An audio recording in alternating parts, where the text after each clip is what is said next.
ખાસ તો આપણે બધા ગુજરાતી અને 20 મિનિટ લેટ એ લેટ ન બરાબર છે ઓલવેઝ આવું આપણે માનતા હોઈએ છીએ બટ મને ખ્યાલ છે ત્યાં સુધી અને જ્યારથી આ એચએફસી સાથે જોડાયેલો છું 2018 ની વાત કરું ત્યારથી એક પણ પ્રોગ્રામ મને યાદ છે ત્યાં સુધી લગભગ આપણે લેટ સ્ટાર્ટ નથી કર્યો એટલે ફર્સ્ટ ઓફ ઓલ આપણે 2 વાગે જે પ્રોગ્રામ શરૂ થઈ ગયો એની માટે એક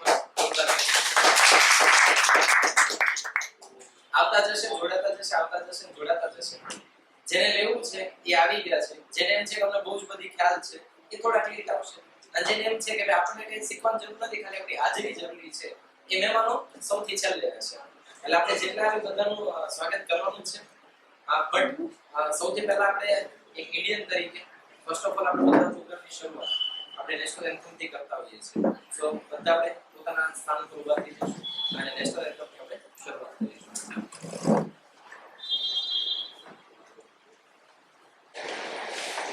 okay so first of all અહીંયા જેટલા પણ આપણે કેન્ડિડેટ્સ બેઠા છે બરાબર કેન્ડિડેટ્સ એટલા માટે કહીશ કે લાસ્ટમાં તમને ખ્યાલ આવશે એક આપણી માટે પણ બેસ્ટ ઓપોર્ચ્યુનિટી છે અને એમની પહેલા અહીંયા જેટલા લોકો આવ્યા છે એમનો વાય ક્લિયર છે કે અહીંયા શા માટે આવ્યા છે હું કોઈને પૂછી શકું મારે કંઈ પૂછવું હોય તો ઓકે ગુડ ક્વેશ્ચન થી પહેલેથી ડર લાગે છે નાનપણથી જ્યારથી બોલવાની શરૂઆત કરતા લઈ ક્યાંક ને ક્યાંક તકલીફ પડે મારે એક બહુ નોમિનલ ક્વેશ્ચન એવો પૂછવો છે કે માની લો કે તમારા ફાધર તમને કોઈ બેસ્ટ ગિફ્ટ આપે તો તમે ફાધરને કેટલા વર્ષો સુધી યાદ કરો જબરદસ્ત ગિફ્ટ આપી છે અને ક્યારે તમે એને ભૂલી નથી શકવાના એવી જબરદસ્ત ગિફ્ટ આપી હોય તો કેટલા વર્ષ સુધી તમે યાદ કરો લાસ્ટ ટાઈમ સુધી ઓકે બટ માની લો કે તમારા ફાધર એક મસ્ત મજાની કંપની તમને ઊભી કરીને આપી દીધી છે તો તમે એને ક્યાં સુધી યાદ કરો પેઢીઓ સુધી બટ તમારા ફાધર એક એવી વસ્તુ તમને આપી ગયા છે બરાબર છે કે જે પેઢીઓની પેઢીઓ સુધી ચાલવાની છે તો તમને એમની માટે કેટલો મતલબ માન હોય ગૌરવ કેટલું હોય અને એમની માટે તમે શું કરો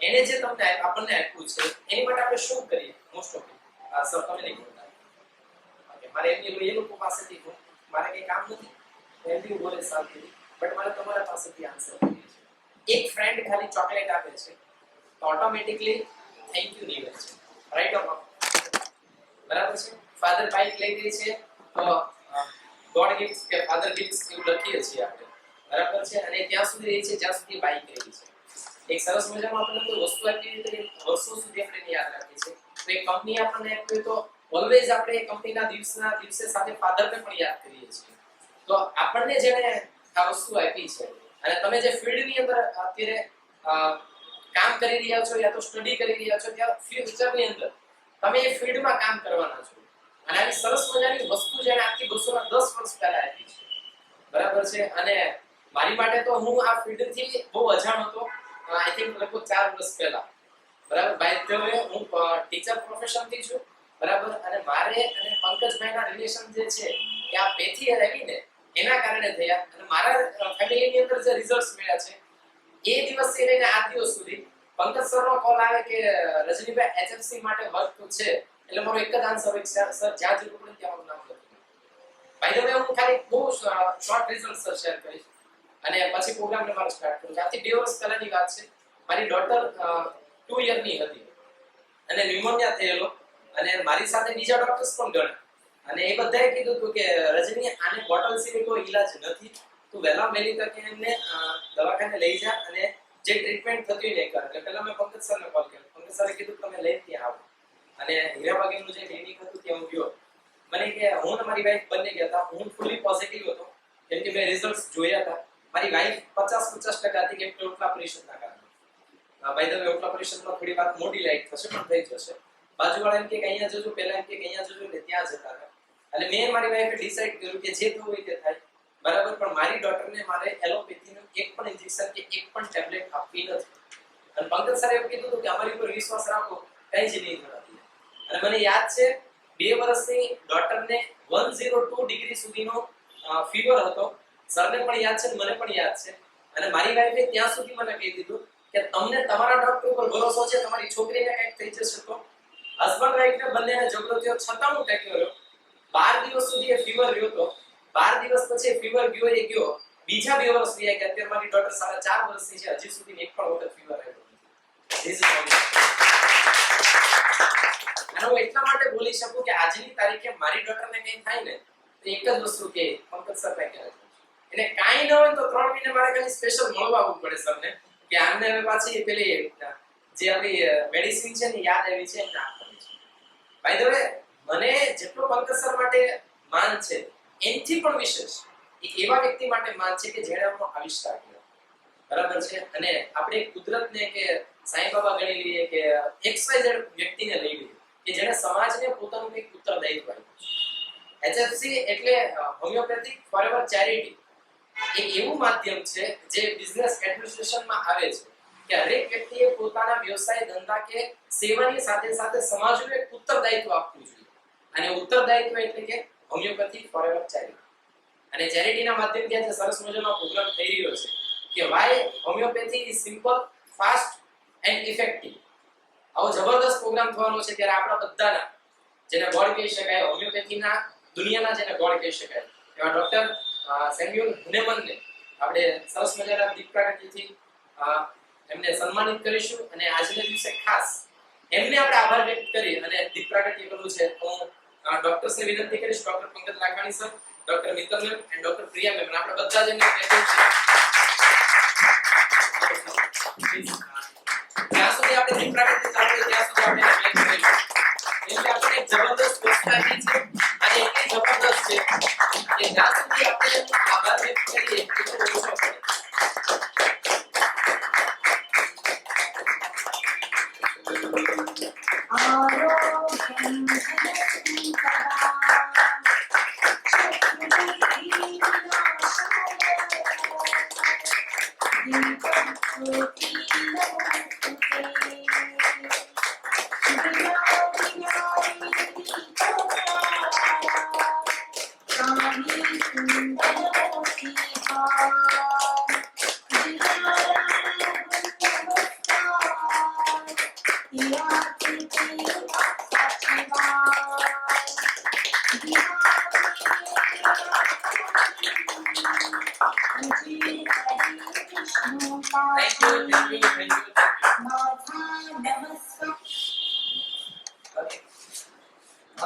First of all, why દીપ પ્રાગટ્ય?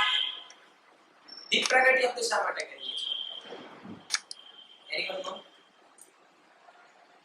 એક મેસેજ પાસ કરે છે કે લોકોને પ્રકાશ આપવા માટે આપણે બનવું જરૂરી છે. અને એ જ ડોક્ટર સરે કર્યું છે. એ જ પાછળ જે છે ત્યાંથી આપણી ટીમ કરી રહી છે. અને એ જ ટીમના ભાગીદાર તરીકે આપણે એક પાર્ટ બનીને જ્યારે અહીંયા ઉપસ્થિત થયા છીએ. તો ફર્સ્ટ ઓફ ઓલ આપણા માટે ખૂબ જોરદાર છે.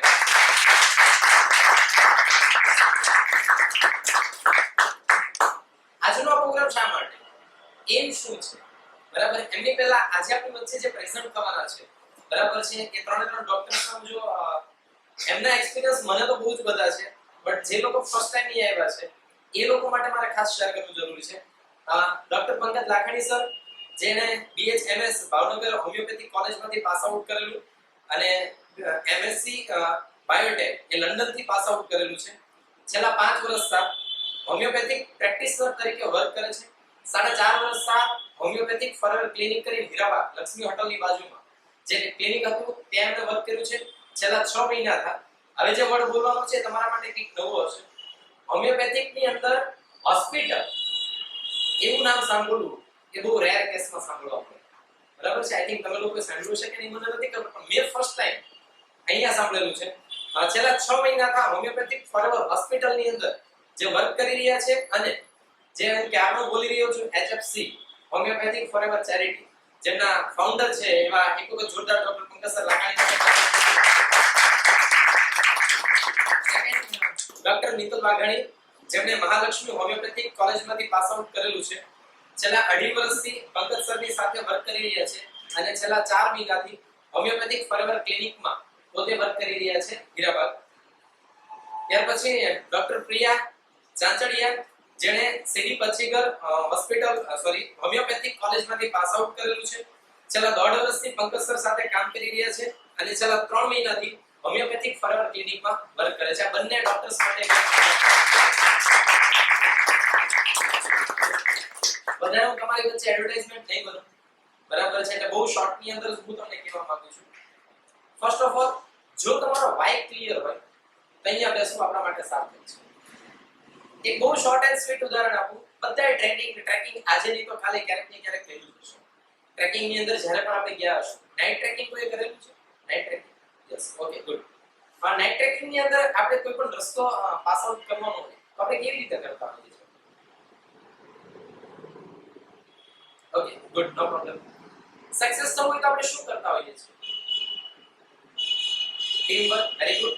Anything else? બીજું કોઈ? યસ, સક્સેસફુલ માણસોને ફોલો કરતા હોય. જ્યારથી આપણે પિઝા બર્ગર ખાવાની શરૂઆત કરી ત્યારે આપણે ફર્સ્ટ ટાઈમ પિઝા બર્ગર ખાવા માટે ગયા હતા કે કોઈએ કીધું કે યાર બર્ગર એટલે બર્ગર આવે છે, પિઝા એટલે પિઝા આવે છે? કોઈએ કીધું તો ને ગયા હતા કે સીધા ગયા હતા? કોઈએ કીધું તો ને ગયા હતા. Okay, yes, right. કોઈ મૂવી જોવા જવું હોય તો આપણે કોઈનો રિવ્યુ લઈએ છીએ કે નહીં? યસ. કોઈ ગાડી લેવી હોય તો રિવ્યુ લઈએ છીએ કે નહીં? યસ.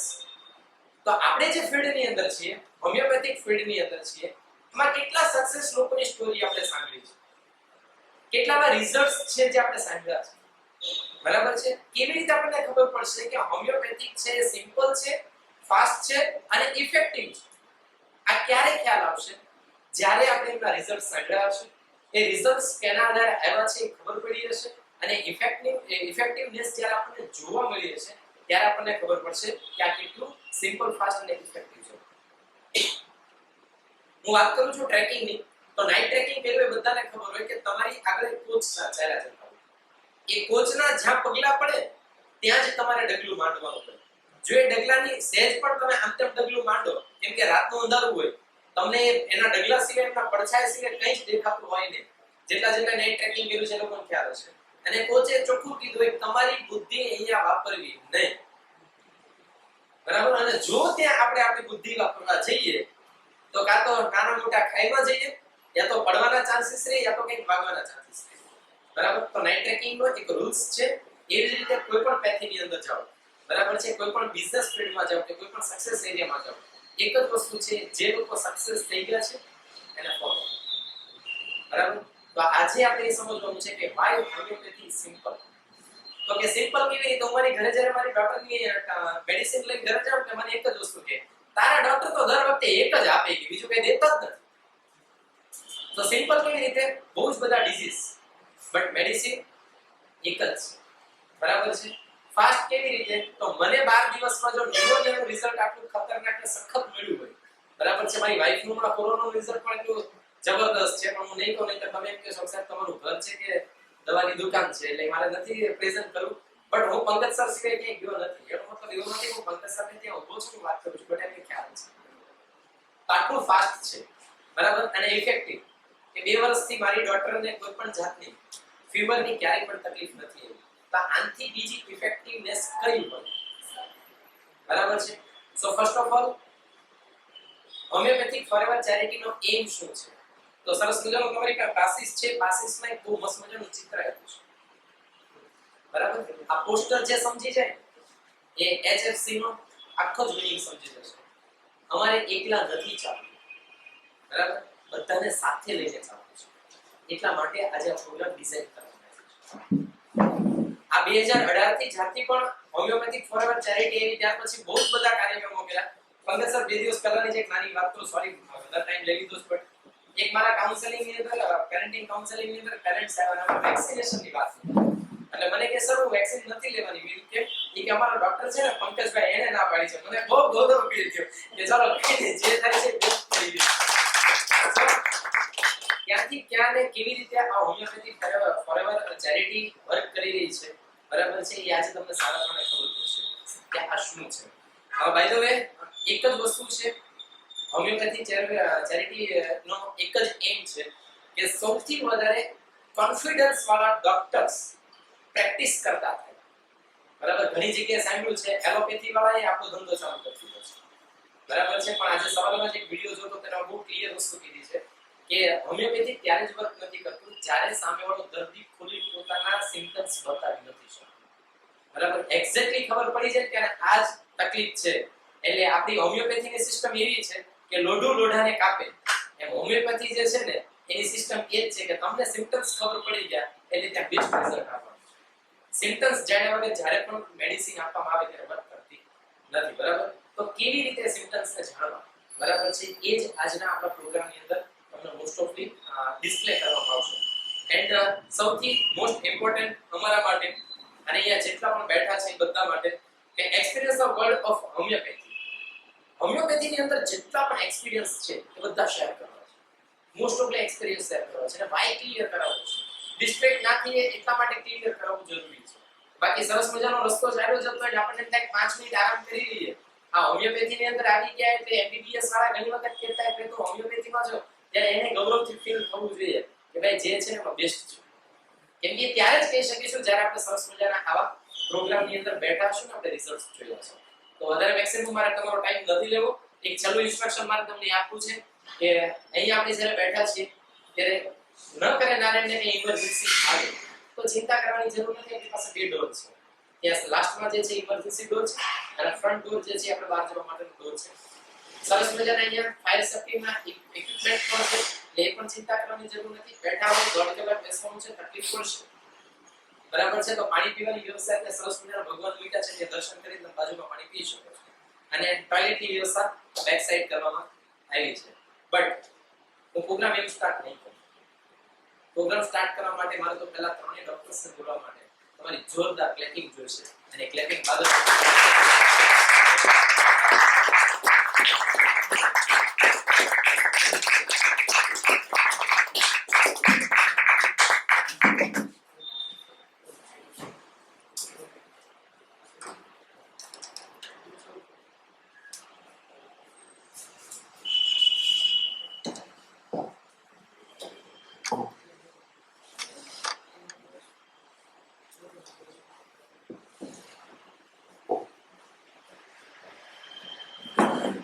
જે બેઠા છો કઈ આગળ આવી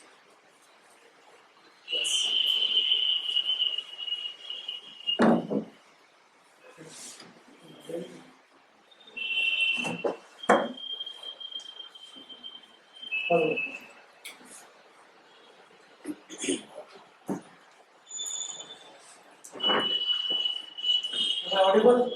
Yes. Okay. સૌથી પહેલા ગુડ આફ્ટરનૂન બધાને, જય શ્રી કૃષ્ણ.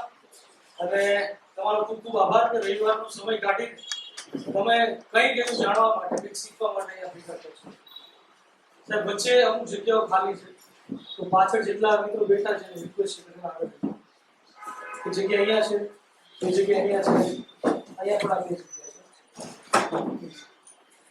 આજે એક્સપિરિયન્સ જે મારો 4-5 વર્ષનો છે, એમાં જે પણ મેં ફીલ કર્યું છે, એક્સપિરિયન્સ કર્યું છે, એ ખાલી એક્સપિરિયન્સ તમારી સાથે શેર કરું. અત્યારે જે પ્રેઝન્ટ છે એમાંથી મોટાભાગના સ્ટુડન્ટ છે, રાઈટ? જેટલા લોકો સ્ટુડન્ટ કોલેજમાં છે, ઇન્ટર્નશિપ સેક્રેટરી થર્ડ યર વિશે હાથ ઊંચો. ઓકે. જે લોકો હોમિયોપેથી પાસ આઉટ કર્યું હોય અને અત્યારે જનરલ પ્રેક્ટિસ કરતા હોય એ લોકો પ્લીઝ હાથ. બરાબર? અને જે લોકો બીજા લોકોને ત્યાં કોઈ પણ હોસ્પિટલમાં સર્વિસ આપતા હોય એ લોકો હાથ ઊંચો. Thank you very much. આજે આવવા બદલ આપણા માસ્ટર સેમ્યુઅલ હાનેમાન સાહેબનો ખૂબ ખૂબ આભાર કે એમણે આપણે સિસ્ટમ આપેલી છે. એટલે જે કંઈ પણ આપણે કરીએ છીએ એ એમના થકી કરી રહ્યા છીએ. Next slide please. મને પોઈન્ટર આપજો.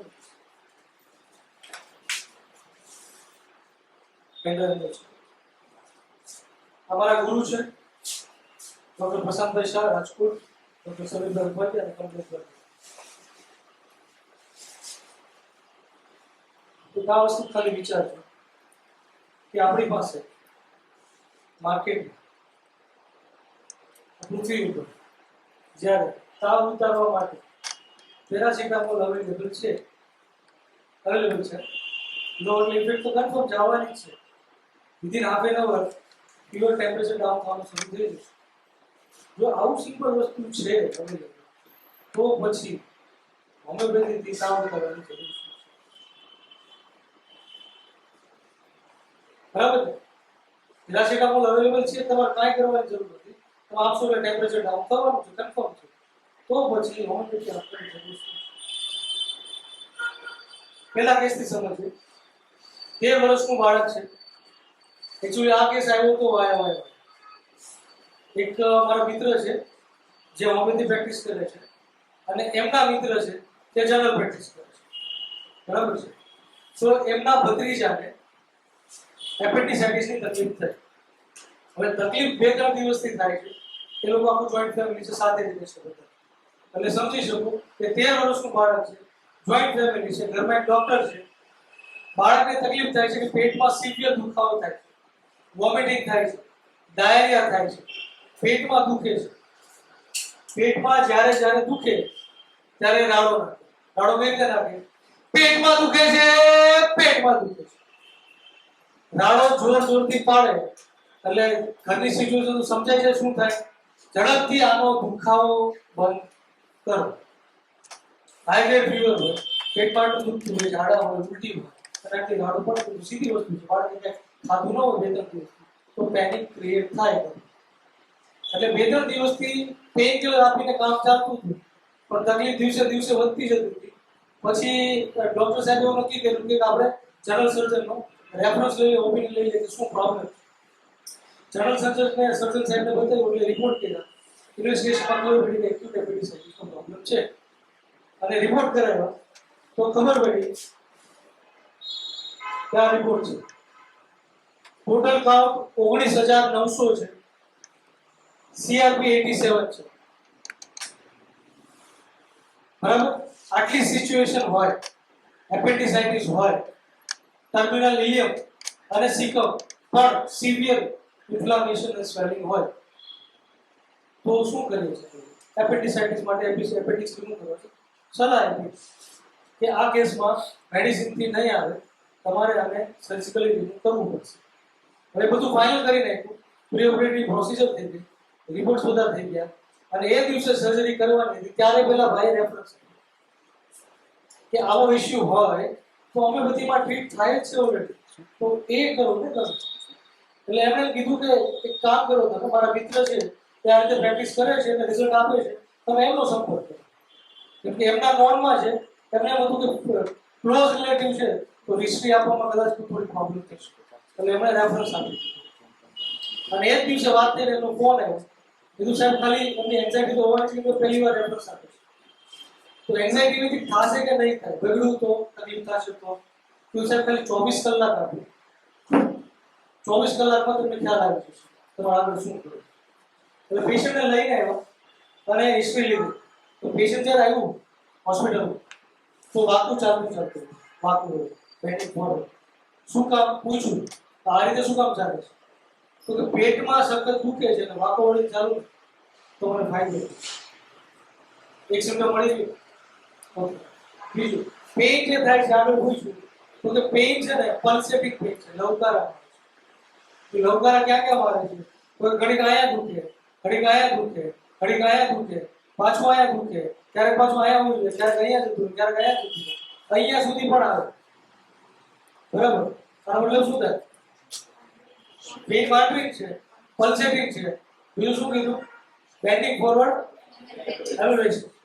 બીજું એના મમ્મીએ કીધું કે એને ઝાડા થઈ ગયા છે, આથી પ્રોબ્લેમ થઈ છે, ટોયલેટ વારે જાય છે અને એકદમ પાણી જેવું ટોયલેટ કરે છે અને વાસ આવે. બીજું મળી ગયું સ્ટૂલ વોટર ઇન ઓફેન્સિવ. બીજું કઈ ખાતો નથી, કઈ પણ આપણે જાતિ તકલીફ છે, ખાતો નથી.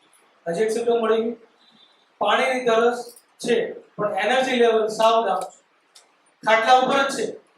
અધરવાઇઝ આ બાળક એવું છે કે 1 મિનિટ એક જગ્યાએ જપીને ન બેસે, આખો દિવસ દોડાતો, આખો દિવસ એના ભાઈ બહેનને તકલીફ મારે, માર્યા કરે, ભજવા કરે, એને મજા આવે. એને હેરાન કરવામાં પેલો સામેવાળો ચીડાય તો એને મજા આવે, મસ્તી ખોર છે બાળક. એક દિવસ 1 સેકન્ડ 1 મિનિટ જંપવાનું નહીં, કુદાકુદી દોડાતો. પણ ગમે ત્યારે એને એમ કહે કે ભાઈ ઘરનું કામ છે લેતો આવતો તો લેતો આવશે. વડીલો અથવા કોઈ પણ એટલે ભાઈ બહેન નાના મોટા છે, કામ ચીજ છે, કામ કે છે એ કામ કરી દેશે. કામ કરવામાં કઈ વાંધો નથી. સ્કૂલમાં ટીચર કે આ લેતો આવશે તો લેતો આવશે, હાજરી પ્રત્યે કામને આપતા હો તો આપતા આવશે. કોઈ ના નહીં પડે. કોઈ પણ નવી જગ્યાએ મિક્સઅપ થવામાં વાર ન લાગે, તરત મિક્સઅપ થઈ જાય, ત્યાં અજાણ્યું ન લાગે. સિમ્પટમ યાદ મગજમાં ક્લિયર થશે છે શું છે એક્ઝેક્ટલી આપી. રાઈટ? તો આ જે સિમ્પટમ્સ લીધા એ અહીંયા બધા આવી ગયા કે આ આપણે જે સોનોગ્રાફી કરી છે, સીઆરપી રિપોર્ટ કર્યો છે, બરાબર છે, અને સીબીસી કર્યા છે, એનો બહુ ખ્યાલ આવી ગયો. પેઇન સિવિયર છે, એબ્ડોમિનલ પેઇન વાટરિંગ છે, પલ્સેટિંગ છે, પેન્ડિંગ ફોર રેગ્યુલેશન છે. બીજું એ કીધું કે પ્રેશર એગ્રાવેશન છે.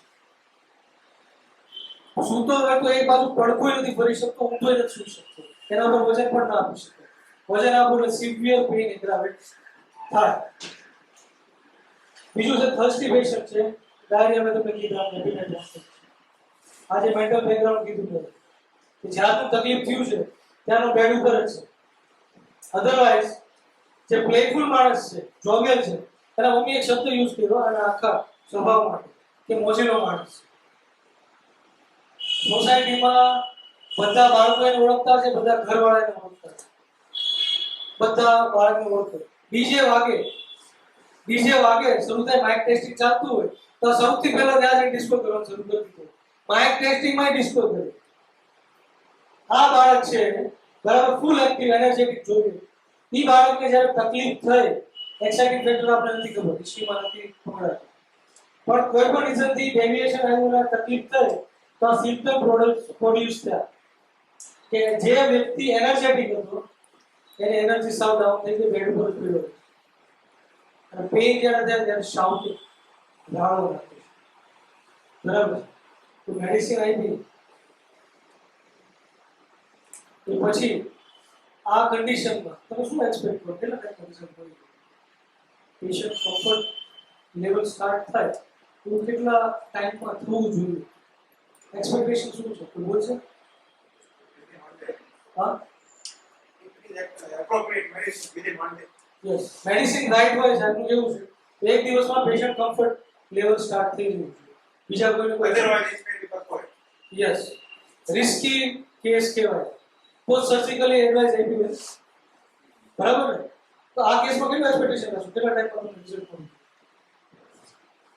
કારણ કે તમારું પેશન્ટ છે, તમે ડોઝ આપો છો તો કેટલા ટાઈમ એક્સપેક્ટ કરશો? યસ, કોણ? તમે. યસ, હા, તમે. 7-8 કલાક ડોઝ રાઈટ હોય, મેડિસિન રાઈટ હોય તો. યસ, સાહેબ તમે. 4 થી 5 હા, 4 થી 5 4 થી 5 કલાક. ઓકે સાહેબ, નિલેશભાઈ. 4 થી 5 કલાક. 4 થી 5 કલાક. Yes, Medicine right way to within few minutes patient will be yes, within few minutes. Yes. Organ of મેડિસિનમાં લખેલું છે કે મેડિસિન રાઈટ હોય અને કેસ એક્યુટ હોય તો within few hours, within few minutes તમને રિઝલ્ટ દેખાય. ચાલે એક્યુટ. એનો મતલબ કે જેટલી ડિસીઝનો પેસ છે, જેટલી એની સિવિયરિટી છે, સામે મેડિસિન એક્ઝેક્ટલી મેચ થાય સિવિયરિટી વાળી અને પેસ વાળી, તો રિઝલ્ટ ફટાફટ મળવું જોઈએ. બરાબર છે? ઓકે. તો આ પેશન્ટને કેસ લીધા પછી આપણે ડે કેરમાં રાખ્યો. ડે કેરમાં રાખ્યો એનો ફાયદો શું થાય? તો આ તમને ખ્યાલ આવી જશે કે આ ફ્લો ચાર્ટ છે. પેશન્ટ અહીં એડમિટ કરેલું છે તો જે ફોલોઅપ્સ લેવાય છે અમુક મિનિટ્સ, અમુક કલાક, તો ફ્લો ચાર્ટ ઉપર તમને ખ્યાલ આવે છે કે એનો ફાયદો શું તમારી સામે પેશન્ટ. 5:30 વાગે પેશન્ટ આવ્યો, 6:45 ડોઝ ફર્સ્ટ આપ્યો, 200 પોટેન્સી સ્ટેટ ડોઝ, બરાબર છે? એના પછી 7:30 નો ફોલોઅપ છે. પેશન્ટે કીધું 5 મિનિટ પછી ડોઝ પહેલો આપ્યા, 5 મિનિટ પછી એને રિલીફ સ્ટાર્ટ થઈ ગયું. તો રિલીફ કઈ રીતે સ્ટાર્ટ થઈ ખબર કઈ રીતે પડે? તો એણે કીધું કે જ્યારે એને બેડ પર સુવડાવ્યો હતો 5 મિનિટ પછી એને જેવું પેઇન હળવું થયું એટલે ભાઈ ઊભો થઈને હોસ્પિટલમાં એને ચાલવા અને ચાલ્યો ત્યારે સીધો ચાલ્યો. બેન્ડ થઈને ચાલતો એટલે સીધો ચાલ્યો. આ 5 મિનિટ પછી ની વાત. એના મમ્મીએ એમ કીધું કે 2-3 દિવસથી એના પહેલી વાર અત્યારે ખાવાનું સામેથી અત્યારે માઇન્ડ સમજાય છે કેટલી ઝડપ થઈ. 5 મિનિટમાં પેઇન ડિક્રીઝ થવાનું સ્ટાર્ટ થયું. આ કલાક પછીનો ફોલોઅપ છે. એના મમ્મી એમ કહે છે કે એને ખાવાનું માંગ્યું સામે એટલે અહીંયાથી ઓરેન્જ હતું, ઓરેન્જ ખાઈ ગયો પણ વોમિટ ન થઈ. ઓકે, ગુડ સાઇન, બરાબર છે? 7:45 નો ફોલોઅપ છે. પેઇન જે છે સિવિયર તો હવે માઇલ્ડ થતું જાય છે. તો પેશન્ટ અત્યારે ડિસ્ચાર્જ હતું, પોટેન્સી સ્ટેટ આપ્યું. હવે આપણે એક્સપેક્ટ એવું ન કરી શકીએ કે કોને પોટેન્શિયલ આપણે છૂટા કરી દઈએ. હવે એ આવી જશે. તકલીફની સિવિયરિટી જોઈને રિપીટેશન કરવું પડે. સ્પેશિયલી એક્યુટ કેસીસમાં તમારે રિપીટેશનની જરૂર પડે, પણ રિપીટેશન ઓછા કરવા રિપીટેશનની વધારે જરૂર ક્યારે પડે તો તમારી પોટેન્શિયલ એપ્રોપ્રિએટ હોય. પોટેન્શિયલ એપ્રોપ્રિએટ હોય તો પોટેન્શિયલ રિપીટેશનની જરૂર ન પડે. તો કોને પોટેન્શિયલ આપીને પેશન્ટને ઘરે જવા દીધું. બીજા દિવસે સવારે 10:30 વાગે પાછા ટેક કરવા. તો પૂછ્યું ત્યારે કે આખો દિવસ ખાલી રાત કેવી ગઈ, તો એના મધરે આ ડિસ્ક્રાઇબ કર્યું કે ઓવરનાઇટ ફીવર હતો અને પછી જતો રહ્યો. પહેલી વખત એવું થયું છે 2-3 દિવસમાં કે એ શાંતિથી સૂતો, અધરવાઇઝ વારે વારે ઉઠી જાય દુખાવાના લીધે, પાછી કંઈક પેનકિલર આઈવીસ માં આપવી પડે. એની જગ્યાએ આખી રાત સૂતો રહ્યો, તરત સુધારો થયો છે, પેટના દુખાવા 70-80% સુધારો છે, એનર્જી લેવલમાં સુધારો છે, બધી રીતે ઓવરઓલ ઇન જનરલ સુધારો છે. એસએલ કન્ટિન્યુ કરવાનું કીધું. અવરની 12:30 વાગે ફોલો દીધો તો પેઇન હાઇપોગ્લિસેમિક છે આ કમ્પ્લીટ નથી. પણ વોમિટિંગ કે નોશિયા થાય છે પણ વોમિટિંગ નથી થતી. આ કમ્પ્લીટ થઈ સારા બાદ એટલે પાછો રિપીટ કર્યો 2 મિનિટ પર. એના પછી 1:30 વાગે ભાઈ કીધું કે પેઇન જે છે એ ઘટતું જાય છે, ટેમ્પરેચર આટલું છે, પલ્સ આટલી છે, એપિટાઇટ સારી છે, સ્ટૂલની ફ્રીક્વન્સી ઘટી છે અને ફોરહેડ અને હેડ બરાબર છે. એટલે સીબીસી અને સીઆરપી કીધું. સીબીસી સીઆરપી બંને ડાઉન પહેલા 4:30 વાગે આ ટેમ્પરેચર છે બરાબર છે. પેઇન જે છે પહેલા 30 ડિગ્રી એટલે કે 30 6:30 વાગે પાછો આ પેઇનની કમ્પ્લેન્ટ કરી અમ્બિલિકલ ડિસોર્ડર છે. એટલે એક વસ્તુ સમજે છે તકલીફ ઘટવા તરફ છે પણ તકલીફ હજુ થયા કરે છે બરાબર છે. પોટેન્શિયલ 2 મિનિટ આપણે 3 વખત યુઝ કરી લીધી છે. પોટેન્શિયલ અપ કર્યા પછી દુખાવો નથી, ટેમ્પરેચર ગ્રેજ્યુઅલી ડાઉન થાય છે, રાઈટ. ઓવરઓલ જનરલ સેના બેટર છે. 8 વાગે એમ કીધું બધી રીતે સારું છે, કોઈ વાંધો નથી. એટલે પેશન્ટને 1 ml ડોઝ એસઓએસ આપીને છૂટા કર્યા. બીજા દિવસે સાંજે 5 વાગે ફોલો માટે બોલ્યો. અને ત્યારે એમ કીધું કે કોઈ પણ ઇશ્યુ વગર સૂતો રહ્યો છે, રાઈટ. ટોયલેટ જે ડાયરિયા હતા ત્યારે સોફ્ટ સ્ટૂલ થઈ ગયું છે, એપિટાઇટ સારી છે, ટેમ્પરેચર સારું છે, બધી રીતે સારું છે. પેટ ઉપર એ વસ્તુ છે. રેડી. સીબીસી સીઆરપી પાછળ કરે ઓકે પાછળ કરે. એના પછીના દિવસે 19 તારીખે 2 દિવસ પછી 5:30 વાગે સાંજે પાછું ફોલો કીધો છે. બધી રીતે સારું છે, વાંધો નથી. પણ જ્યારે સોનોગ્રાફી કરાવી ત્યારે સાહેબે બહુ હાર્ડ પ્રેશર આવ્યું, માઇલ્ડ પેઇન થયું, ક્લિયર ફંક્શન રાઈટ. પેઇન થયું એટલા માટે 1 ml ડોઝ પાછો સ્ટીરોઇડ. એબીસી તમારી જે પેથોલોજી છે ઇમ્પ્રુવિંગ જ છે પણ હજુ ત્યાં તકલીફ છે. એટલે પેસ એટલે આપણે જે રિકવરીનો પેસ છે વધારવા માટે પાછો રિપીટ કર્યો. રિપીટ કર્યા પછી 5 દિવસ પછી પાછું ફોલો કર્યું. એના પછી 9 તારીખનો રિપોર્ટ છે 20 દિવસ પછી. દુખાવો કોઈ પણ જાતનો નથી. સોનોગ્રાફી પાછી કરાવી તો સ્ટેટ રિઝોલ્વિંગ જ હતું પણ હજુ ત્યાં ઇન્ફ્લામેશન છે. પ્રોસેસ રિઝોલ્વિંગ તરફ જ છે પણ હજુ ત્યાં ઇન્ફ્લામેશન છે અને પોટેન્શિયલ અપ થાય છે. બરાબર છે. આનો ફ્લો ચાર્ટ છે. એસપી 10.1 હતું અત્યારે 11.8 છે. ટોટલ કાઉન્ટ 19,900 ગ્રેજ્યુઅલી તમે જોઈ શકો સુધારો છે. પ્લેટલેટ કાઉન્ટ છે વચ્ચે ઇન્ક્રીઝ થતા અને અત્યારે સ્ટેબલ છે. સીઆરપી 87 માંથી ગ્રેજ્યુઅલી ડાઉન છે. બરાબર. લાસ્ટ ફોલો કાલે જ લીધેલો છે. અત્યારે પ્રોપ ટેન્ડરનેસ સ્લાઇડ નીચે પૂછો. આનો પહેલો રિપોર્ટ છે જેની હવે એપિડેમિટિસાઇટિસ 11 mm નું ડાયામીટર છે. Appendix significant reactive caecum and terminal ileum. Yes inflammation is significant reactive thickness of the cecum and terminal media. બાજુનો રિપોર્ટ જરા zoom out વેટ જોજો આ જે ફોરવર્ડ લીધેલો છે તેની અંદર રિપીટ કર્યું છે આ ડેટા પર 19 તારીખનો સોનોગ્રાફી છે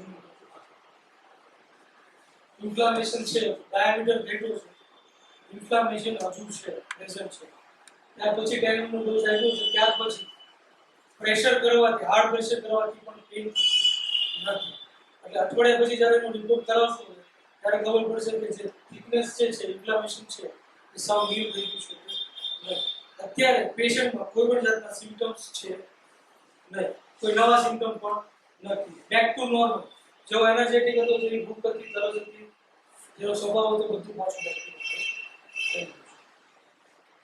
હવે આ કેસમાંથી આપણા માટે લર્ન કરવા જેવું શું છે પ્લે કરશું આ જ્યારે 5 મિનિટના 5 મિનિટ ડોઝના 5 મિનિટ પછી રિલીફ થઈ ગયું અને પછી ડાયરેક્ટ સીધું ચાલતું થયું તો નેક્સ્ટ પ્લે કરશું 5 મિનિટ પછી ચલો 1 અવર પછી ચલી થયું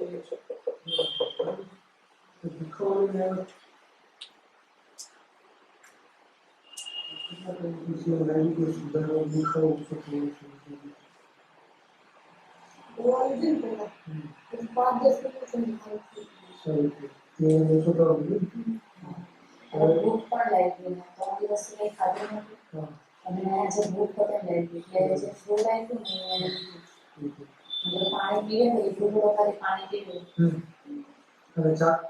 આટલું એક્સપેક્ટ કરી શકીએ ને કરી શકીએ કે ના કરી શકીએ First symptom yes general improve there let's give you a good sign the patient overall generalized સુધારો થયો છે એટલે મેડિસિન તમારી રહે છે બીજા દિવસનો સવાલ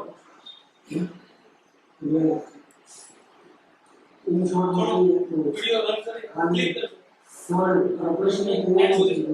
એમાં કંઈ જાવું હોય તો આપણે ચલો પ્લે કરી પછી એના ઉપર એક ક્લિક કરશું તો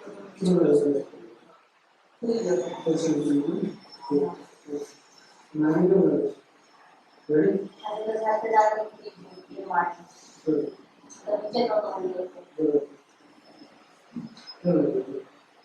તો એમાં કંઈ જાવું હોય તો આપણે લઈ જવાના હા ટોયલેટ સુધી પણ લઈ જાઓ અને હાથ પકડીને લઈ જાઓ એ આજે જરૂર નથી બેડ ઉપર જ સૂતો તો એ હવે કુદાકા મારતો મારતો નીચે આવે છે અને કાલનું ફોલો ફેસ દેખે દુખાવો ક્યાં થતો તો એનું કોઈ ફાઇનલી તમે સહન કરવાનું નથી કર્યું કારણ પૂરો એટલે પછી સુધી પણ બરાબર સવારનો શું દુખાવો થયો શરૂઆતમાં મહિનાની લાગ્યા અને થોડું સિરિયસ પછીથી બીજી વાર દુખાવો થયો તાવ કોઈ વસ્તુ નહીં ચાર પછી અત્યારે બધા રિપોર્ટ થઈ ગયો છે એટલે કે દબાવો તો દુખાવો થયો તો આ કેસમાંથી શીખવા જેવું શું છે પહેલા આપણે એ જોઈએ શીખવા જેવું શું લાગે છે યસ સર્જિકલ કેસમાં અમે વિષય મળી છે બીજા યસ બીજું યસ બીજું તમે મેડિસિન થી કોઈ બી લાઈફ ચેન્જ કરી જે વ્યક્તિને એ વસ્તુ ઓપરેશન થી કાઢી નાખવાની હતી ઓપરેશન કોઈનું થાય તો સાહેબ કેટલી દવા કરવી ઓપરેશન પછી antibiotics pain killer pine antacid multivitamin સાહેબ ઢગલો થાય અને એની જગ્યાએ તમે સિંગલ સિમ્પલ ડોઝ પેશન્ટને ટ્રીટ કરી શકો છો એને શું કહેવાય સિમ્પ્લિસિટી થાય કે તમે કોમ્પ્લેક્સ વસ્તુને બહુ સરળતાથી પેશન્ટને પણ સરળતા તમારે પણ સરળતા અને પેશન્ટને પરમેનન્ટ ક્યોર કરો, ફાસ્ટેસ્ટ રિકવરી છે અને પરમેનન્ટ ક્યોર કરો. ધેટ મીન્સ કે ઇફેક્ટિવ પણ છે, બરાબર ને? તો આમાં સ્ટુડન્ટ જેટલા લોકો છે, પ્રશ્ન એ થાય છે સાહેબ કે આવી સિસ્ટમ દઈને ગયા છે, હે ને? છતાં કોલેજમાં એડમિશન લીધા પછી સાહેબ અમને પહેલો પ્રશ્ન પૂછવામાં આવ્યો, કોલેજના પહેલા પૂછો આમાંથી કેટલા જણા હોમિયોપેથી પ્રેક્ટિસ કરવાના છે અને કેટલા જનરલ પ્રેક્ટિસ કરવાના. હોમિયોપેથી કોલેજમાં આવો પ્રશ્ન પૂછે કે તમે કેટલા હોમિયોપેથી પ્રેક્ટિસ કરો?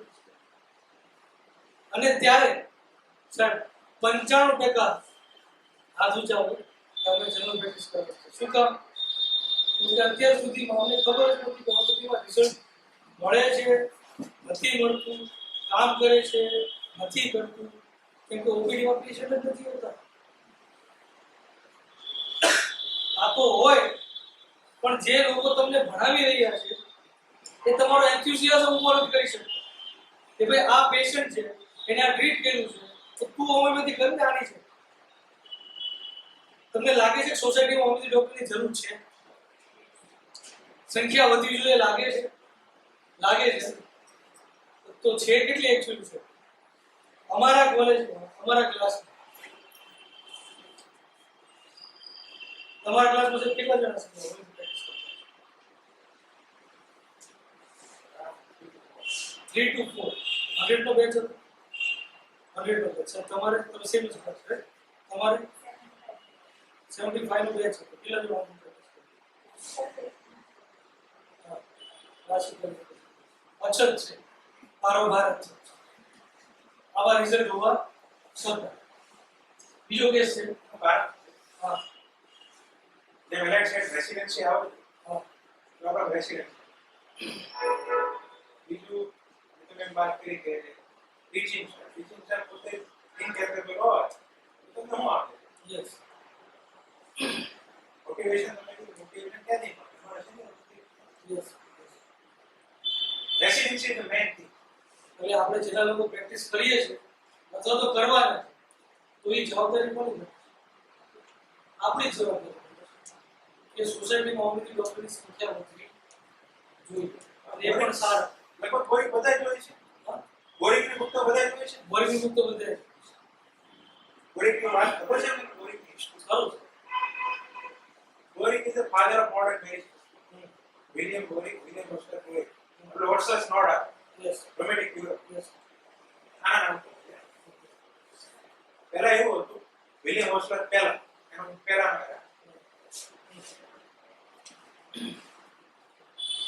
કે જે રેસિડેન્સી સિસ્ટમ હતું પહેલા ભણો પછી પેશન્ટ ઉપર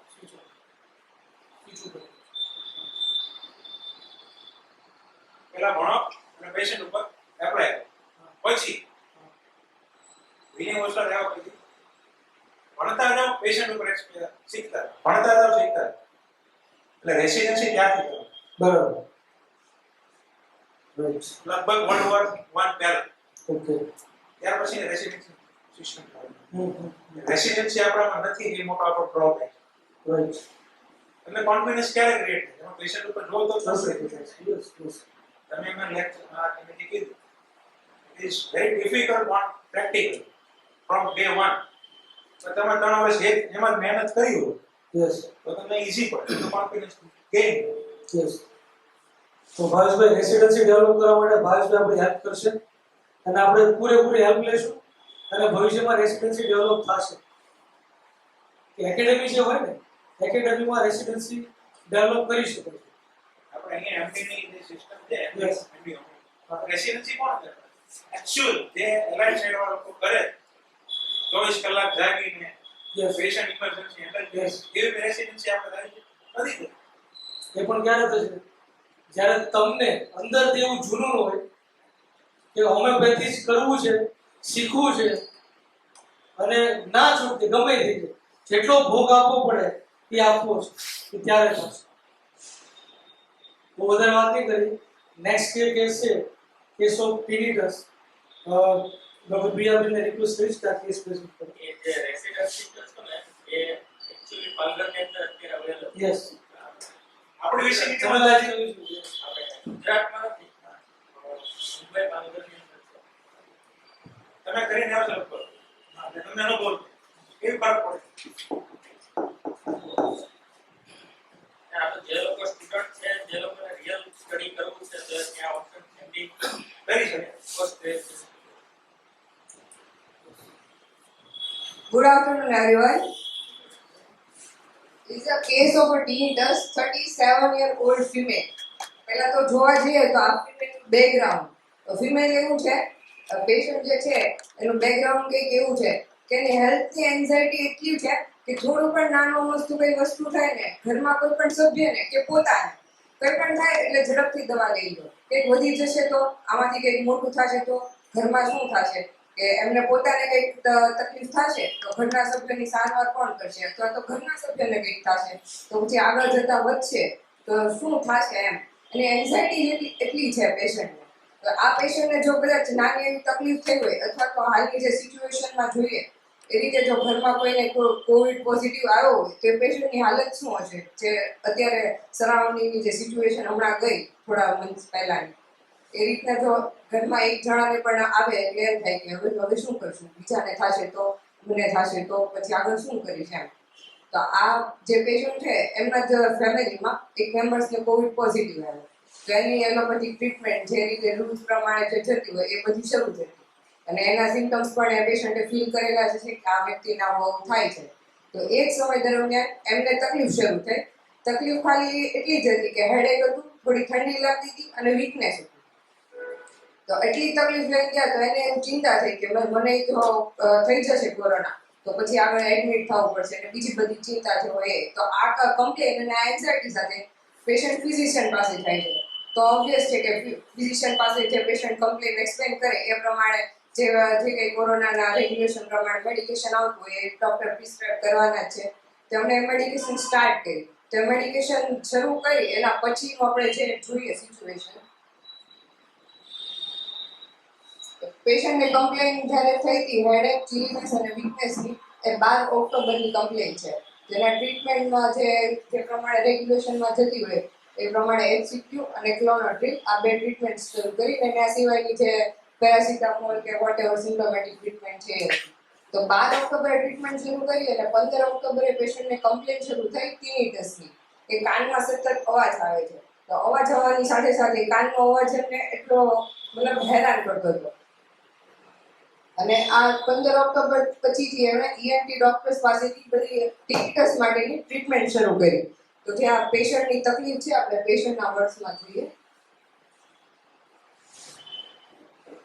પહેલા હું જ્યારે અહીંયા આવી ને ત્યારે મને કાનમાં ધાર પડી ગઈ હતી બંને કાનમાંથી પછી અવાજ આવતો હતો કાનમાં પછી માથું આખું બધું દુખતું તો પાછળનો આખો કાન જમવાનું ભાવતું નહોતું મને પછી કોઈ બોલી નહોતું ગમતું પછી કઈ સ્વાદ નહોતો આવતો અને કઈ કામ કરવાનું નહોતું આવે અને શરીરમાં થાક લાગે અને પછી નકો અવાજમાં ધ્યાન રહે કે મને ક્યારે સારું થાય પછી મેં બે ત્રણ ડોક્ટરને બતાવ્યું કાનના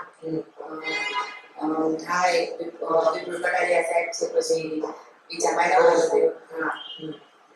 પછી ફરીદા મેડમને બતાવ્યું તો એને કાનના રિપોર્ટ કર્યા તો એને કીધું કે કાનમાં કંઈ દેખાતું નથી પણ કદાચ નસમાં કંઈ પ્રોબ્લેમ હોય તો એ એવું થઈ ગયું હોય એટલે કે અત્યારે હું તો તમને કાનમાં બધી મેડિસિન ન હોય ને એટલે બધે ઘટવાની બધી વધતું હતું મને અને ડિસ્ટર્બ તો બહુ 10-15 દિવસ હું હેરાન થઈ અને પછી તો કઈ ગમે ને એવું થતું પછી મારા ફેમિલી ડોક્ટરે એને કીધું કે તમને કે એલોપેથિક અને ટિનિટસ કહેવાય તમને એલોપેથિક મેડિસિનમાં ફરક નહીં પડે એટલે તમને કે હોમિયોપેથિક ગમે તે ડોક્ટર સારા ડોક્ટરને બતાવો એનું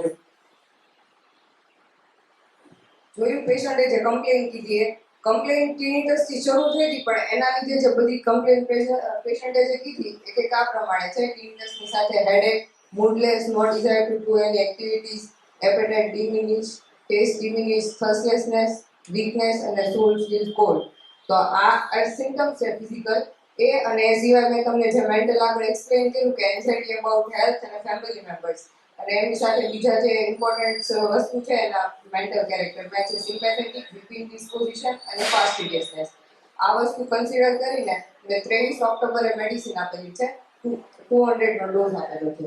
મેડિસિન પછી તમે શું એક્સપેક્ટ કરો છો? શું થયું હશે? સારું થયું. કેટલી સ્પીડમાં મતલબ રિકવરી એક્સપેક્ટ કરો છો? 1 day. જોઈએ આપણે આમનો ફોલોઅપ છે. 23 તારીખે મેડિસિન આપેલી છે અને 25 તારીખનો ફોલોઅપ. અને ફોલોઅપની પહેલા પેશન્ટ આવે એવું કીધું કે improvement started from very next day. એટલે જેવી મેડિસિન જે દિવસે પ્રિસ્ક્રાઇબ કરી એના બીજા દિવસે સવારથી તેમને ઇમ્પ્રુવમેન્ટ લાગેલું હતું. અને 25 તારીખના ફોલોઅપમાં છે tinnitus decrease, mood better, taste improve, appetite improve, thirst increase, no headache, energy level good.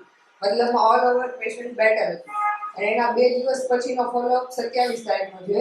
તેમાં અત્યાર સુધી જે જનરલ છે એ બધા તો નોર્મલ જ હતા, પણ ટીનિટસમાં આજ સવાર સુધી તો સારું હતું, પણ આજ સવારથી પાછું લેસ સિવિયરિટી સાથે શરૂ થયું છે. તો 200 નો ડોઝ ફરીથી રિપીટ કર્યો. ત્યાર પછીથી અત્યાર સુધી એમને 6 નવેમ્બરનો લાસ્ટ ફોલોઅપ છે તો બેટર ઇવોલ્વ પેશન્ટ સુધી પાછી કમ્પ્લેન રિપીટ થઈ નથી.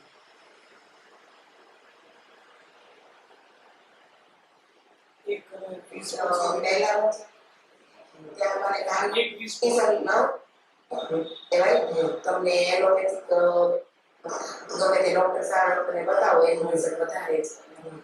પછી મેં એલોપેથિક મેડિસિન લીધી તો એનાથી મને 3 દિવસમાં રિઝલ્ટ મળી ગયું.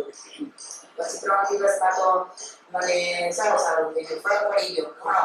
એટલે હાલમાં થાક તો સારું થઈ ગઈ. પછી બીજું વચ્ચે થાક થોડુંક પ્રોબ્લેમ થયો હતો, પણ મેડિસિન પાછી થઈ ગયું. પછી તો કન્ટિન્યુ સારું જ છે. વાંધો નથી. એટલે જણામાં જ હવે નથી. નહીં, હવે નથી આવતું. કારણ કે તો પેલો ઓછો હોય એનાથી બધું કાંઈ હા, નહીં.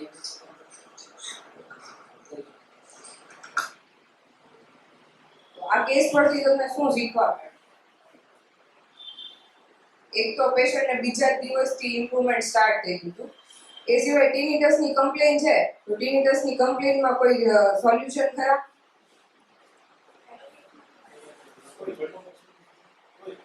આમાં પેશન્ટ વચ્ચે વિડીયોમાં એક સેન્ટેન્સ બોલેલું કે 10 થી 12 દિવસ સુધી બહુ હેરાન થયેલી, ઘણા ડોક્ટર્સને બતાવેલું.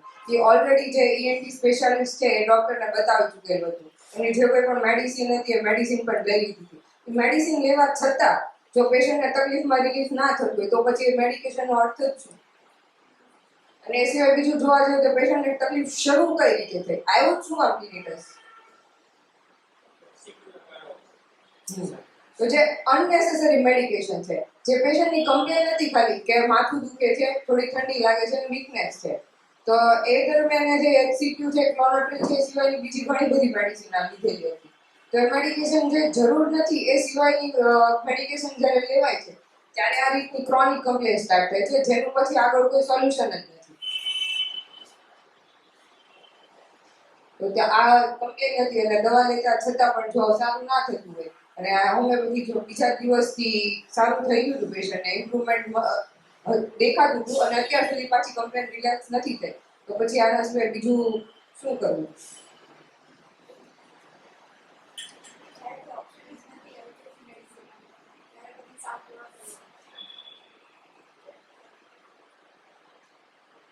નેક્સ્ટ કેસ છે હું ડોક્ટર गुड आफ्टरनून ऑल ठीक है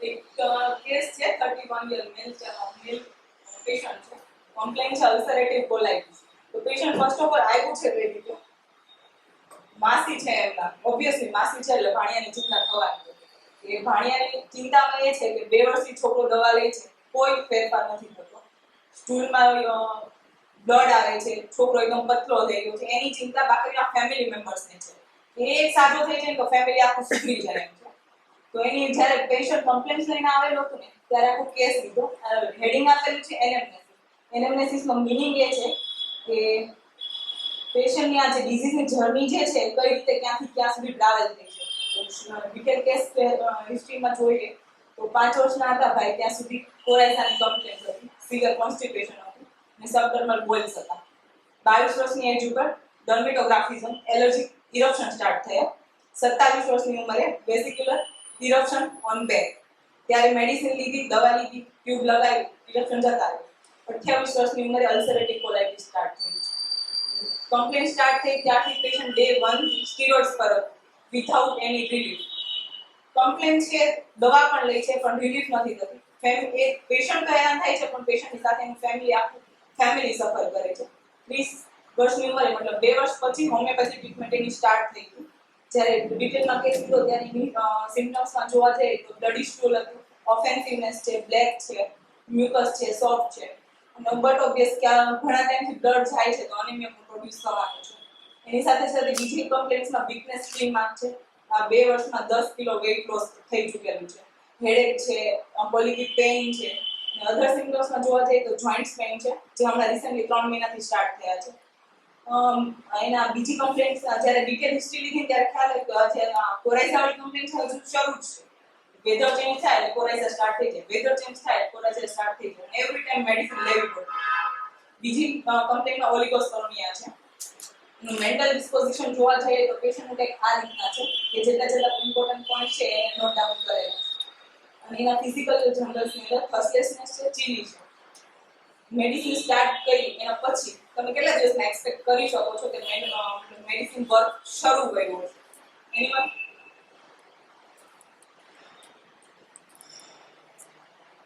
કોઈ પણ અઝ્યુમ તો કરો જેટલા થયું હશે એટલું તો એ તો આપણા રિઝલ્ટ જોઈશું. Under 30 days. બીજું કંઈ ઇમ્પ્રુવમેન્ટ સ્ટાર્ટ થયું છે. ઓકે, આ છે એના રિપોર્ટ્સ.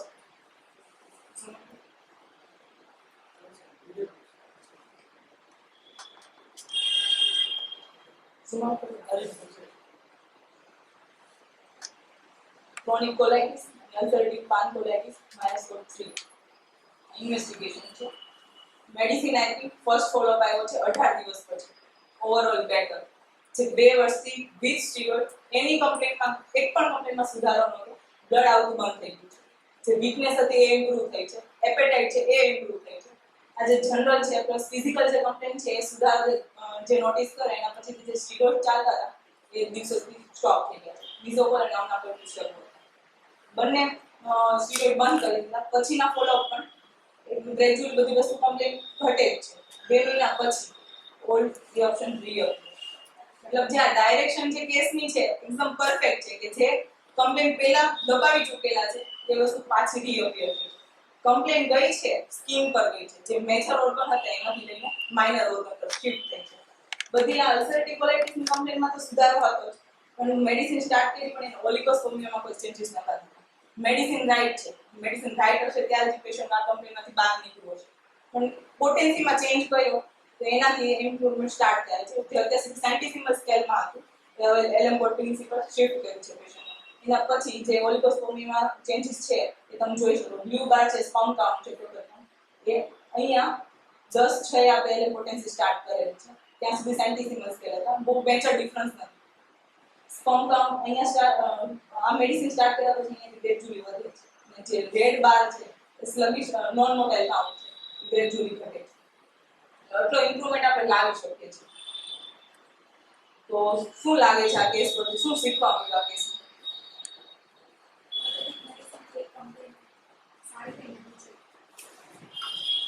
એલોપેથિક મેડિસિનમાં એક કમ્પ્લેન સારી થાય તો બીજી ઇન્ટરનલ ઓર્ગન પર આવી શકે છે.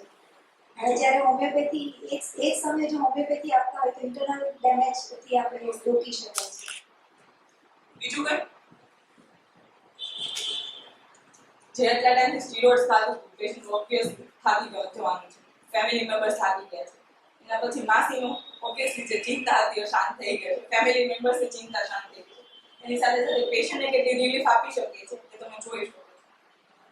તો બસ આ હતો આ કેસ. નેક્સ્ટ કેસ છે કેસ ઓફ કોન્ફ્યુઝન.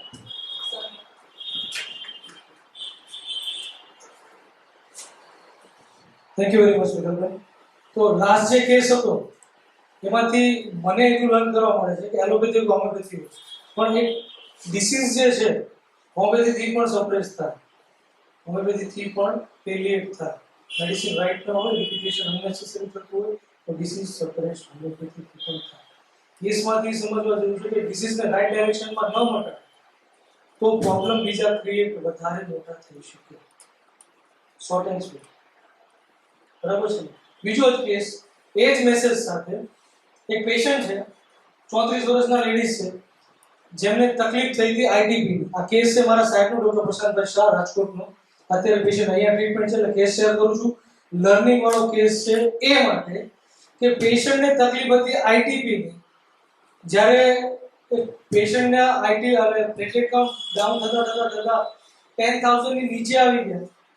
અમદાવાદ લઈ ગયા, આઈસીયુમાં એડમિટ કર્યું, હેમેટોલોજિસ્ટ જોડે આઈવી સ્ટીરોઇડ્સ આપે, છતાં પ્લેટલેટ કાઉન્ટ રિસ્પોન્ડ નથી કરતા. એટલે ફાઇનલી કોઈ કોમ્યુનિટીનો રેફરન્સ આપ્યો સાહેબ રાજકોટ. અને પેશન્ટ ત્યાં ડિટેલમાં કેસ હિસ્ટ્રી ત્યારે ખબર પડી કે પેશન્ટને આઈટીપી જ્યારે સ્ટાર્ટ થયું એના પહેલા એને વર્ષે દર શિયાળે ફેબ્રુઆરી મંથની આસપાસ ઠંડો પવન શરૂ થાય જાન્યુઆરી ફેબ્રુઆરી એટલે dry eczema back of hand start થઈ ગયો. બરાબર. એટલે શું કરતા દર વખતે નજીકના ડોક્ટર પાસે જાય, જ્યારે લોકલ સ્ટીરોઇડને એપ્લાય કરે એટલે એ જતું રહે. બીજા વર્ષે અગેન સેમ મંથમાં જ્યારે ઠંડો પવન આવે ત્યારે પાછું રિએક્ટ થાય. એ વસ્તુ ક્લિયર થાય કે એન્યુઅલી આવે છે. ડ્રાય કોલ્ડ વેધરમાં એગ્રેવેશન થાય છે ને કમ્પ્લીટ એન્યુઅલી આવે છે. એક જ જગ્યાએ પાછું રિપીટ એટલે બીજું બીજા વર્ષે પાછું આવ્યું એટલે શું કર્યું સાહેબને પાછું બતાવ્યું, સાહેબે પાછું આવ્યું, પાછું સારું થઈ ગયું. ત્રીજા વર્ષે પાછું એટલે મેં શું કર્યું ડર્મેટોલોજીસ્ટમાં એક સ્ટેપ અપ. સાહેબને ખ્યાલ જ હોય કે 2 વર્ષથી લીધેલું એટલે હાઈ સ્ટીરોઇડ એટલે ત્યારે એ સપ્રેસ થયું. ત્યાં એ થયા પછી 2 વર્ષ છોડીને બેનને તકલીફ શરૂ થઈ, પ્લેટલેટ કાઉન્ટ ડાઉન થયું. અને એ પણ કયા મહિનામાં? ફેબ્રુઆરી મહિના. કનેક્શન દેખાય છે?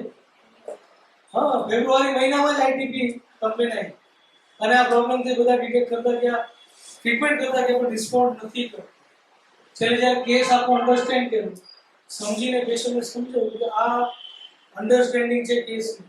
જો અમે સાચા હોઈએ અન્ડરસ્ટેન્ડિંગમાં તો દવા એવા કરશું પ્લેટલેટ કાઉન્ટ ઇન્ક્રીઝ થવા જોઈએ અને એક્ઝિમા જ્યાં હતું ત્યાં જ પાછું આવવું જોઈએ. અને એ વસ્તુ છે કેસ ડિટેલમાં નથી જોતો એના જનરલ્સ ને ફિઝિકલ્સ પર, પણ ઇમ્પોર્ટન્ટ જે મેસેજ છે ને એ આપણે લઈ લઈએ કે કેસ ઘણા છે, ટાઈમ આપણી પાસે ઓછો છે. આ જ્યારે સાહેબ મેડિસિન સ્ટાર્ટ કરી હતી, મેડિસિન આપી અને તરત જ અહીંયા આપી હતો.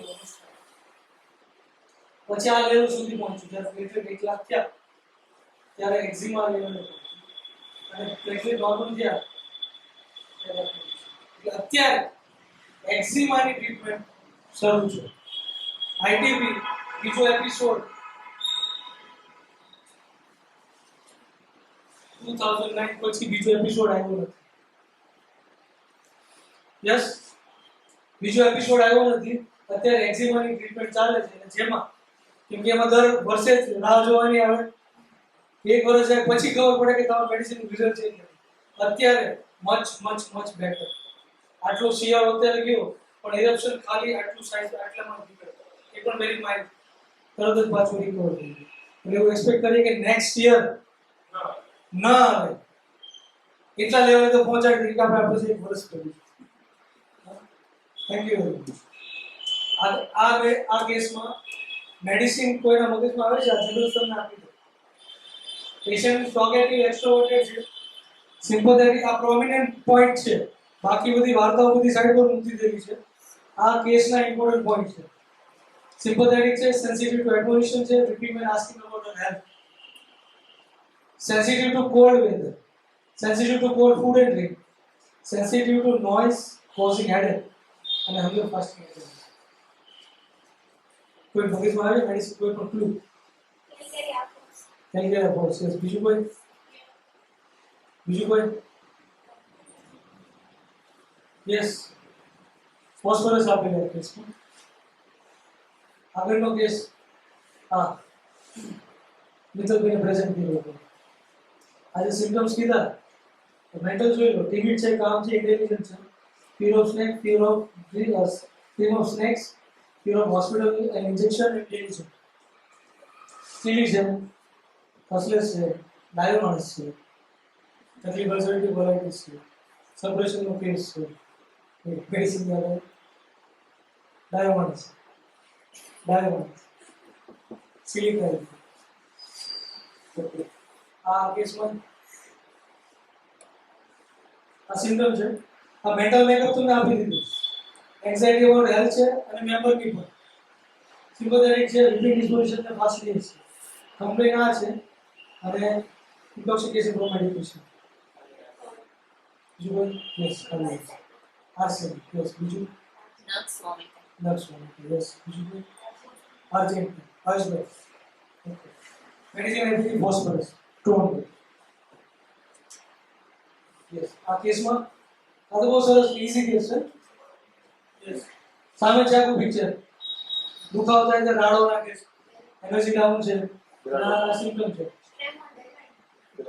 સ્ટેમોની યસ બીજું રાડો યસ બીજું બરાબર બીજું કોઈ બરાબર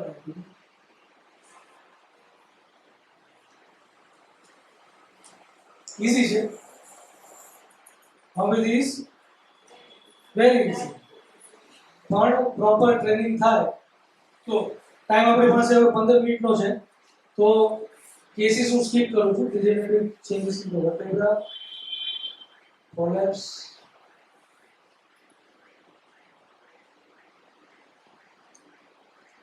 કયો જોવો છે કે ઘરનો કેસ છે એટલે નામ લખ્યું છે.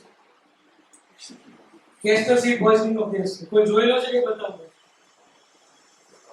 ઓકે સ્ટાર્ટ કરી ક્વિકલી લઈ લો.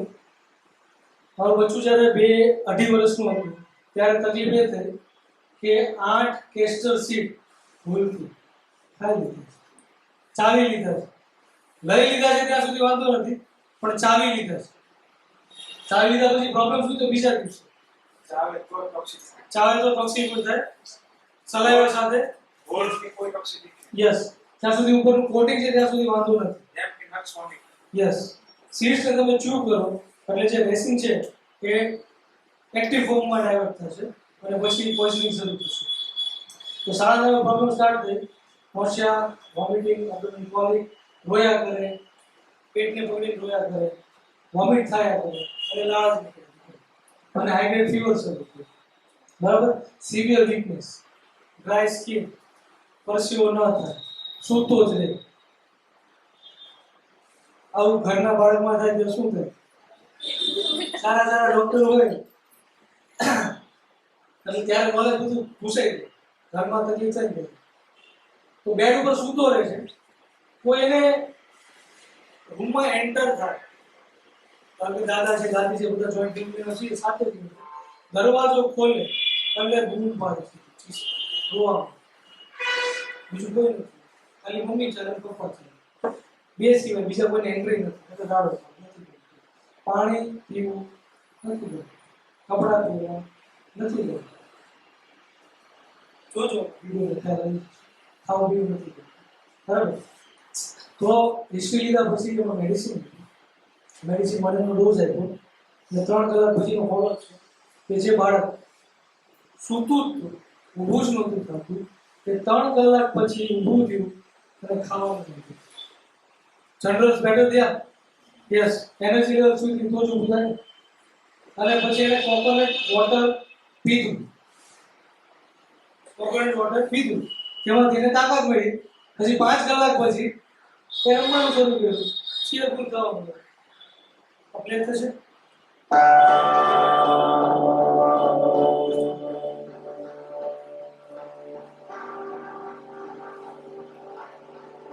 સ્કિન ડ્રાય છે, લિપ્સ ડ્રાય છે, ડિહાઇડ્રેશન.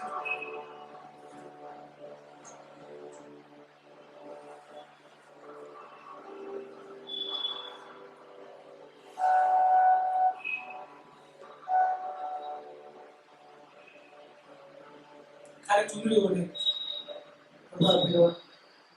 મજા નથી.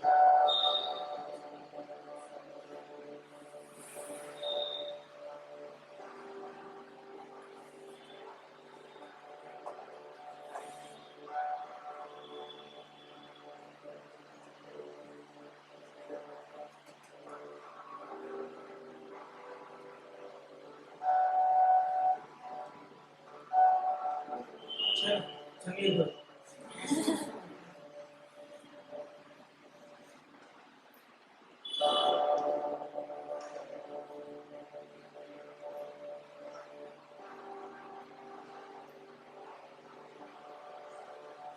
સેમ ડે છે બધું.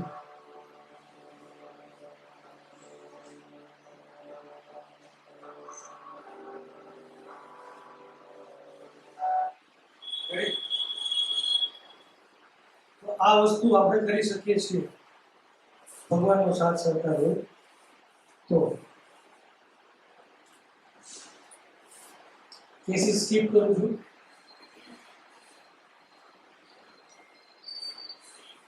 યસ, બીજો કેસ બહુ સરસ છે. આ કેસ કોણ લેશે? હું જ લઈશ. તો સારો કેસ થઈ જશે. સ્કીપ કરીને આપણે લાસ્ટ કેસ પર જઈએ. ટાઈમ વધશે તો આપણે રિવર્સ જઈશું. કેસ બહુ સારો છે પણ લેશું તો કોઈનો કેસ લેવું.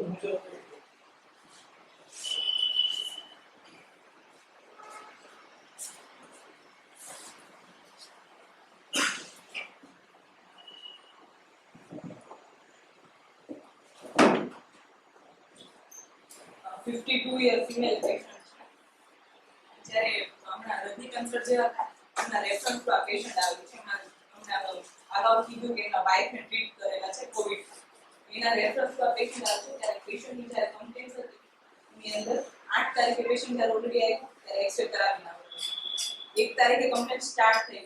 1 થી 8 તારીખ સુધી એના ફિઝિશિયન પાસેથી એમની મેડિસિન શરૂ જે ગાઈડલાઈન પ્રમાણે શરૂ હોય એ બધી મેડિસિન લેતા હતા. ત્યારનું CRP 73.7 છે. 9 તારીખે મેડિસિન સ્ટાર્ટ થઈ ત્યારે મને ડોઝ આપેલો. ત્યારે જે પિક્ચર હતું એની અંદર ફીવર હતો, વાયરલનું જે કોમન પ્રેઝન્ટેશન હોય છે કે ડ્રાય કફિંગ છે, ડ્રાયનેસ ઓફ માઉથ છે, બીટર ટેસ્ટ છે, હેડેક છે, બોડી એક છે, વીકનેસ છે, એપેટાઇટ ડિમિનિશ છે, થર્સ્ટ ડિમિનિશ છે. 9 તારીખે જ્યાં સુધી આવ્યો ત્યાં સુધી HRCT નહોતો. 1 નો સ્ટેટ ડોઝ તો અપાઈ ગયો. 10 ઓગસ્ટ જ્યારે પેશન્ટ પાછો હોય ત્યારે HRCT થયું. ત્યારે ખ્યાલ આવ્યો 50 થી 60% લંગ ઇન્વોલ્વમેન્ટ છે. અત્યાર સુધી બ્લડ ઇન્વેસ્ટિગેશન બીજા કોઈ નતા થયા. તો ત્યારે LDH, ફેરિટીન અને ડી દેખાય છે કેટલા લખેલા છે? કેટલા છે? જનરલી બહુ જ હાઈ છે. 2500 કાઉન્ટ છે. 10 નો આ રિપોર્ટ જોઈને પછી 10 નો ડોઝ સ્ટેટ આપ્યો. જે મેડિસિન આપી છે ને નેક્સ્ટ ડે ઇમ્પ્રુવમેન્ટ તો સ્ટાર્ટ થઈ ગઈ છે. જનરલ બધા જ ઇમ્પ્રુવ થયા છે. એપેટાઇટ, થર્સ્ટ, એનર્જી લેવલ છે, યુરિન ફ્રીક્વન્સી બહુ જ વધારે હતી એ નોર્મલ થઈ ગઈ છે. સ્લીપ નોર્મલ છે, ડ્રાયનેસ ઓફ માઉથ નોર્મલ છે, બીટર ટેસ્ટ છે મોટા એ બધો નોર્મલ છે. પણ 10 તારીખના 10 ના ડોઝ પછી 13 તારીખ 2 દિવસ 2500 થી 1096. કેટલા દિવસ લાગે? એટલા અડધા રિપોર્ટ થતા. જે બી ડાયમંડ 2500 થી 1096 લાવવો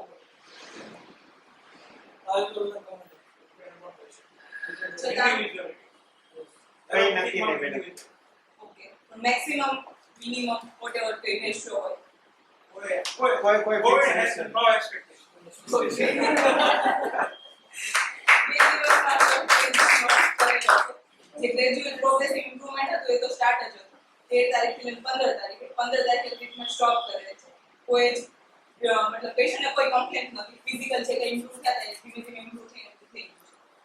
આજે નોટિસ કરી શકો છો અહીંયા બિફોર નો રિપોર્ટ છે આફ્ટર નો વિધાઉટ ફાઇબ્રોસિસ રિલીવ થઈ ગયું છે. બને ત્યાં સુધી સેકન્ડ ટાઈમ HRCT નાખતા તો રેડિયેશન વધારે આવે. એ તમારી મેડિસિન હેલ્પ કરતા તમે રાઈટ કરો ક્લિનિકલી તમને ખબર છે એટલું તમે HRCT કરો નો નહીં અમે નથી કરાવતા. રાઈટ સાઈડ પર નથી કરાવતા. પછી એક્સરે ઉપર ડિપેન્ડ કરે. 2 મહિના પછીનો છે. વર્ષન થયું હોય તો તમે કરાવો રેડી ડિફરન્ટ. જો ઇમ્પ્રુવ હોય તો ખાલી એક્સરે થી કામ ચલાવો. 50 થી 60% 2 મહિના પછી કમ્પ્લીટ રિઝોલ્યુશન એક્સટેન્સિવ ગ્રાફ કરશે. એક જ ઇન્ડિકેશન છે પેશન્ટ ફાઇબ્રોસિસ ફિલ છે કે નહીં જોવા માટે જરૂર તો બાકી એ બી આફ્ટર 1 મંથ 2 મહિના પછીનો છે રિઝોલ્યુશન છે. આના આગળનો જે કેસ સ્કીપ કર્યો છે એને પણ 2.5 મહિના પછી રિપોર્ટ કરાયો છે. પણ એમને કમ્પ્લેન્સ હતી ડાયાબિટીસ થઈ છે, વીકનેસ પ્રોમિનન્ટ હતી પેશન્ટમાં. એના કારણે ફરીવાર HRCT રિપોર્ટ કરાવેલો છે. એમાં હજુ લંગ ઇન્વોલ્વમેન્ટ પણ હતું પ્લસ ફાઇબ્રોસિસની કન્ડિશન. જ્યારે આ પેશન્ટ કમ્પ્લીટ હોમિયોપેથી ટ્રીટ થયેલું છે, રિઝોલ્યુશન કમ્પ્લીટ થઈ ગયું છે, નથી ફાઇબ્રોસિસ નથી. પેશન્ટના શબ્દ, પેશન્ટ આવ્યું ને એના ભાઈ અને છોકરા લઈને આવે, ફર્સ્ટ પેશન્ટ આ છે, સેકન્ડ આ છે, થર્ડ આ છે, ફોર્થ આ છે. તો આખું ફેમિલી ઇન્વોલ્વ થઈ ગયું. એક પેશન્ટ આવ્યું એના પછી રન અને આ ઉમેરે સીઆર 88 92 જેવું લાગે. એટલે આપણે કોરોનાની ટ્રીટમેન્ટ ચાલુ કરી. પછી જે રિપોર્ટ કર્યો બીજા દિવસે પહેલા ડોઝ આવ્યો ત્યારે ડી લેવલ આવ્યું 2500 જે બહુ હાઈ એકદમ કહેવાય શરીરમાં બ્લોડમાં શરૂઆત થઈ ગઈ. બીજો ડોઝ તાત્કાલિક જે હોમિયોપેથીનો મળ્યો એટલે ડી લેવલ એક જ દિવસની અંદર 1000 રૂપિયા આવ્યું 1000 રૂપિયા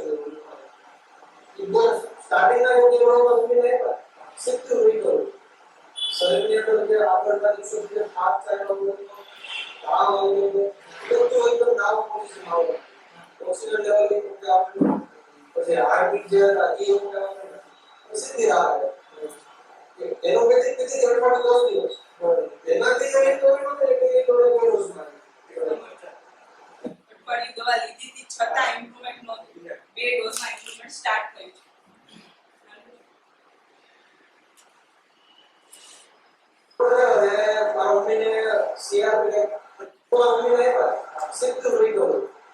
શરીરની અંદર જે આગળના દિવસો જે થાક ચાલ્યો હતો તાવ આવતો હતો બધું એકદમ નાવ પોઝિશનમાં આવ્યો. ઓક્સિજન લેવલ એક રૂપિયા આપણું પછી હાર્ટબીટ જે હતા એ રૂપિયા સીધી રાહ આવે એલોપેથિક પછી જડપામાં 10 દિવસ એનાથી જે રિકવરી નહોતી એટલે એ ડોઝ મારી શું લાગે છે સિમ્પલ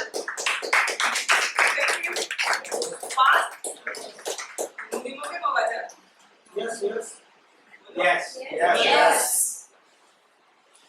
ચલો પ્લીઝ જોઈએ. બહુ સરસ કેસ છે. બરોબર તો છેક સુધી આવે છે. ડોક્ટર સાહેબના મદદ છે. 60 વર્ષના બાજી છે અને કોવિડ થઈ ગયું ત્યારે હોસ્પિટલાઇઝ થયા હતા. 10 થી 12 દિવસ રાખેલા ટ્રીટમેન્ટ થયું ઘરે આવ્યા ટ્રીટમેન્ટ થઈ ત્યારે ડાયાબિટીસ ડિટેક્ટ થયું એટલે કોવિડ વખતે જ એવું છે કે પહેલા હશે ઇનિશિયલ સ્ટાર્ટિંગ હશે ખબર નહીં પહેલો રિપોર્ટ થયો કોવિડ વખતે ત્યારે ડાયાબિટીસ ત્યારે શુગર લેવલ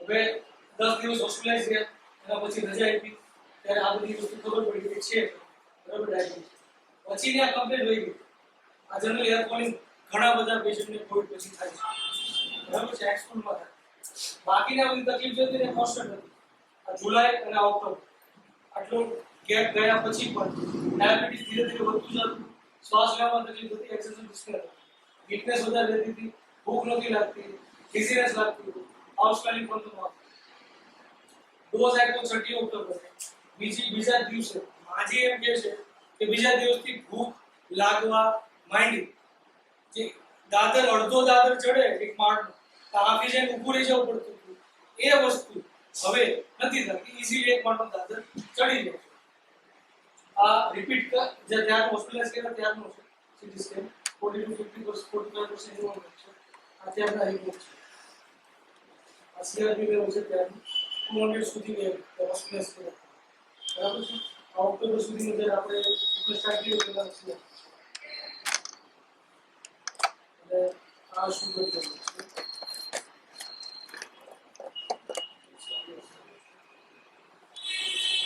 અને આ જે ટ્રીટમેન્ટ પહેલા 10 ઓક્ટોબરમાં સ્ટાર્ટ કરી હતી ત્યારનો રિપોર્ટ છે 10 થી 20% ફાઇબ્રોસિસ છે હવે આ જ્યારે ટ્રીટમેન્ટ સ્ટાર્ટ કરી ત્યાં પહેલા એફબીએસ છે આ 52 ડીએસ છે યુરિનમાં 4+ શુગર છે અને એસબીએલસી તે કંટ્રોલ છે આ ઓલરેડી થયેલા આવેલા રિપોર્ટ છે કોર્ટિકોઇડ સાથે હા કોર્ટિકોઇડ ત્યારે મૂકી દીધું ત્યારે જાતિથી એટલે પોસ્ટ કોવિડ લેતા હોય હા પોસ્ટ કોવિડ લીધી જ નથી એટલે બધી માહિતી નથી હોસ્પિટલમાંથી ડિસ્ચાર્જ કર્યા પછી પૂરું અને એમણે ત્યારે એક્સપ્લેન એ જ કર્યું કે અહીંયા હતા ત્યારે સ્ટીરોઇડ આપતા હોય સાથે એટલે આવી શકે પણ પહેલો રિપોર્ટ તો ત્યારે શુગર આવ્યું એટલે આપણે એ શ્યોર નથી આઈસ પર આપણે એ શ્યોર નથી કે કોવિડના લીધે જ એક્સપીરિયન્સ લીધે કે હોય આના જર્નલ્સ છે એન્ઝાઇટી અબાઉટ હેલ્થ ફાસ્ટિડિયસ એ રીતનું એક લેવલ કે નવું મકાન બનાવ્યું છે તો નવું મકાન બનાવ્યા પછી ઘરે રહેવા જાવ તો હજી બરાબર સાફ સફાઈ ન થાય કોણે ઘરે એક સિમેન્ટ જોઈન્ટ કલર જોઈન્ટ હોય ક્યાંક હોય ને આપણે બધા મેટર ન કરે પણ એ પેશન્ટ આખો દિવસ બપોરે કુએ ને પણ એ પતરું લઈને ખૂણે કાચરે જ્યાં જ્યાં સિમેન્ટ જોઈતી છે એકદમ વ્યવસ્થિત ચોખ્ખું ચપાટ ઉપર સુધી ધાબા સુધી નીચેથી ધાબા બીજા ઉપર દયા જાતી ઇઝીલી મિક્સ થઈ ગયું અને હોસ્પિટલ લાગ્યા હતા તકલીફ એને ઈ જ થતી એને મારે એકલું રહેવું પડતું તો કંટાળો બહુ આવે શું થાય શું કરવું એકલા કોઈ માણસ નહીં કોઈ મળવાનું આવે એટલે પછી સાહેબને કીધું સાહેબે નર્સને કીધું અને નર્સ બધી એક પછી એક મળવા આવતી પછી વાંધો આ અહીંયા આપણે ટ્રીટમેન્ટ સ્ટાર્ટ કર્યું 30 ઓક્ટોબર બરાબર તકલીફ તો એક્ઝોશન ડિસ્ટન્સ અને ફાઇબ્રોસિસ અને બીજી ડાયાબિટીસ કમ્પ્લેન ક્રોનિક છે સ્ટ્રક્ચરલ ચેન્જીસ છે વી કાન્ટ એક્સપેક્ટ કે ફાઇબ્રોસિસમાં એક ચેન્જ આવશે એટલીસ્ટ લંગની ફંક્શનાલિટી તો ચેન્જ થાય ઇમ્પ્રૂવ થાય 30 ડોઝ ઓડી ડેલી એગ્રાવેશન ન આવે ત્યાં સુધી કન્ટિન્યુ રાખવાનું પેશન્ટે કન્ટિન્યુ 10 દિવસ લીધી 6મી તારીખથી લઈ અને 17મી તારીખે ડાયરિયા બરાબર ડાયરિયા એટલે ડોઝ સ્ટોપ કરે અને જે વોટર ડાયરિયા ફ્રીક્વન્ટ હતા એટલે કીધું કે તમે ખાલી વોટર બેલેન્સ રાખો કાંઈ પણ થાય તો કોન્ટેક્ટ કરતા રહેજો અધરવાઇઝ પાણી વોટર બેલેન્સ કરવું જ કાંઈ કરવાનું 24 કલાક રાહ જુઓ 24 કલાક રાહ જુઓ તો બીજા દિવસે ઓટોમેટિક ડાયરિયા બંધ થઈ ગયા સુગર લેવલ દેખા ફ્લિપ થઈ 332 માંથી 128 390 માંથી 148 અને યુરિન માંથી 9 એટલે આજે ખાલી ડિસીઝ ટ્રાવેલ ને સમજ્યું કે રોગ જે હતો એ ખાલી ડાયરિયા આવવાથી જતો રહે કે ડાયરિયા બોડીએ જાતે વેન્ટિલેશન કર્યું ને તકલીફ અંદર પડી છે આ માધ્યમનું ઇઝીએસ્ટ માધ્યમ છે કાઢી નાખો અને એના પછી હોમિયોસ્ટેસિસ ડેવલપ થયું ત્યાં પછીના આ બધા રિપોર્ટમાં ભાજી ફૂલ બધું મીઠાઈ બધું ખાય છે એની સાથેનો અનુભવ આ 30 આપ્યા પછી આ વચ્ચે અહીંયા 26 તારીખે મારી જૂની બેક પેનની કમ્પ્લેન્ટ કરી કે જૂનું બેક પેન છે મારે આનાથી મટાડવું છે આગળ મેં કીધું નહોતું પણ અત્યારે કહું છું કમર નહોતું એટલે ત્યારે બેક પેનની કમ્પ્લેન્ટ કરી ત્યારે 400 ડોઝ ત્યાર પછીના ફિગર છે હમણાં છેલ્લા ડિસેમ્બરથી આ ફિગર થોડા અપ છે એમની સે રિપીટેશનની જરૂર છે હજુ કર્યું નથી પણ સમય આવશે એ પ્રમાણે પણ ઇન શોર્ટ તમે જુઓ કે કોમ્પ્લેક્સિટી કેટલી છે અને આપણે સુધારો કેટલું ઝડપથી લાવી છે બીજા દિવસે મને આ દવા લીધી અહીં આવી તારે હું હાલી નો એ સરતા હા જાતી એટલે તેને કીધું કે હાલવા જાય હું હાલવા ક્યાં જાઉં હાલી એક નહીં તમે કીધું કે આ દવા લેશો ને તમે અહીંયા મને ગોળી આપી તમે એમ કીધું કે હવા થશે તો તમને શક્તિ આવશે મારા હાથમાં એવું વિશે ગોળી આપી છે હવા થશે કે આમાં શક્તિ ક્યાંથી નાખશે ભલાશે હવા થયું ત્યાં ખાવું એમ થયું અને ઘરમાં મેં કીધું એવી એક જગ્યાએ રોટલી બધું કરશે તો ખાવા દે ભૂખ નહોતી લાગતી પછી હું ગઈ હાલ કીધું કે હાલી નો એકો તો હાલજો થાકી જા મેં દેખી અમુના શ્લોક જાય અમુના શ્લોક જેમાં બસ આટલું છે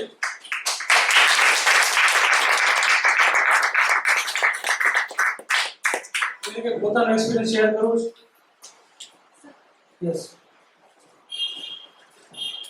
બીજું માઈક સર એક question. સર ગમે તે સાંભળો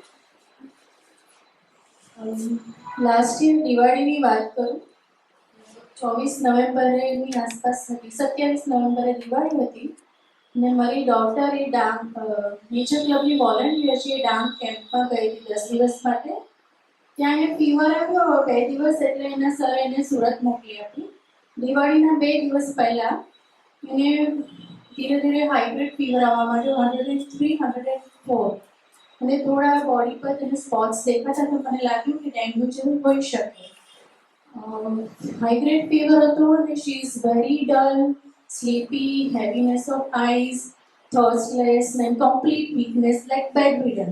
એટલે આ સ્ટેજમાં પણ મેં એને નોટ અ સિંગલ પેરાસિટામોલ અને આપી નહોતી, પણ એની કન્ડિશન એટલી સિવિયર હતી તો મેં એકવાર એમને પીડિયાટ્રિશિયનને બતાવી દીધું. એમણે કીધું કે તમારે તાત્કાલિક એડમિટ કરો એમ ઓન ધ સ્પોટ. એન્ડ પેલા રેડની સિગ્નલ્સ આવે છે એ પણ એમને સમજાવ્યું કે આવું કંઈક હોય તો તમે તરત જ લાવજો. પણ મેં સરને કહ્યું સર મને ખાલી 24 અવર્સ આપો, 24 અવર્સમાં જો નહીં સારું થશે તો આઈ વિલ ડેફિનેટલી એડમિટ કર. અને રિપોર્ટ મેં કરાવ્યો, પોઝિટિવ હતો ડેન્ગ્યુ. મેં એને મેડિસિન 200 નો એક ડોઝ આપ્યો. બીજે દિવસ ફીવર એને થોડો હાઈ રહ્યો 2 દિવસ, પછી ધીમે ધીમે ઉતરવા માંડ્યો અને એના બધા જનરલ્સ બધા નોર્મલ થવા માંડ્યા. અને 5 નવેમ્બરે 24th ના એની આટલી સિવિયર હાલત હતી ને 5 નંબરે એ ડ્રામા કોમ્પિટિશનમાં મલેશિયા ગઈ.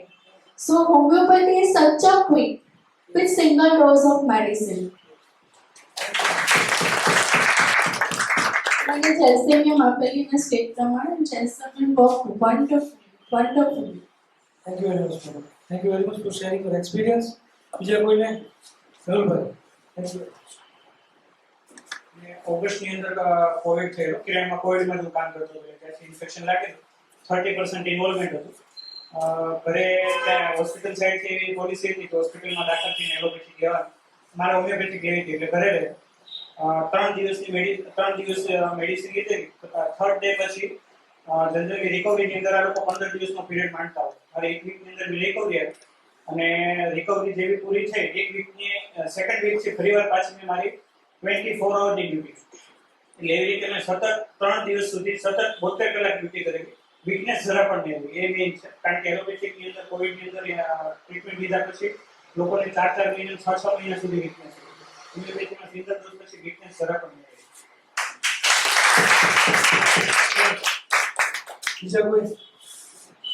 યસ. 5 મિનિટ શેર કરી શકીએ. જ્યારે કોવિડ સ્ટાર્ટ થયું ઇનિશિયલ મંથ્સમાં મારા જીજાજીને થયેલો અને એટલી બધી સિવિયર, બાકી બધા સિમ્ટમ્સ જે કોમન હતા એ તો હતા જ, પણ out of proportion weakness. Phone પર વાત હલો કરવું હોય ને તો પણ સમજાય કે આ માણસ એ બહુ ઘેનમાં છે, પણ એકચ્યુઅલી ઘેરમાં ને એટલી બધી વીકનેસ હતી. વાત જ ન કરે ને ઇરિટેબલ. સિંગલ ડોઝ 200 સલ્ફ્યુરિક એસિડનો આપ્યો, નેક્સ્ટ ડે એને ડિસ્ચાર્જ આપી ડોક્ટર. એ લોકો એવું કન્સિડર કર્યું કે તારો વિલ પાવરથી આટલું બધું ઇમ્પ્રુવમેન્ટ આવ્યું, બટ વી નો કે સલ્ફ્યુરિક એસિડનો ઇમ્પ્રુવમેન્ટ હતું. Thank you very much. બીજા કોઈને? ભાવેશભાઈ, તમારો હોમિયોપેથીનો અત્યાર સુધીનો એક્સપિરિયન્સ, ભલે તમે આપ્યું હોય ના આપ્યું હોય, બીજા આપ્યું તમે જોયું હોય, ઓબ્ઝર્વ કર્યું.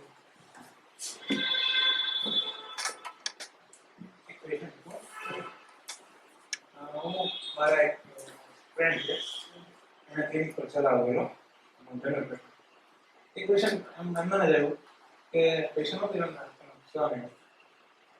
એમ કીધું કે મારા મધરને સવાર નાય ને પછી ખંજવાળ આવે કલાક 2 કલાક પછી સાંજે લેબોરેટરીમાં જઈને સલ્ફર આવે સિંગલ 200 હાફ ગ્રામની અંદર એક ડોઝ લીધો છે પછી આવી નહીં. બીજા દિવસે ફરી વાર આવ્યો વાત સર પેલી દવા આપી આપણને થોડે ખોઈ નથી,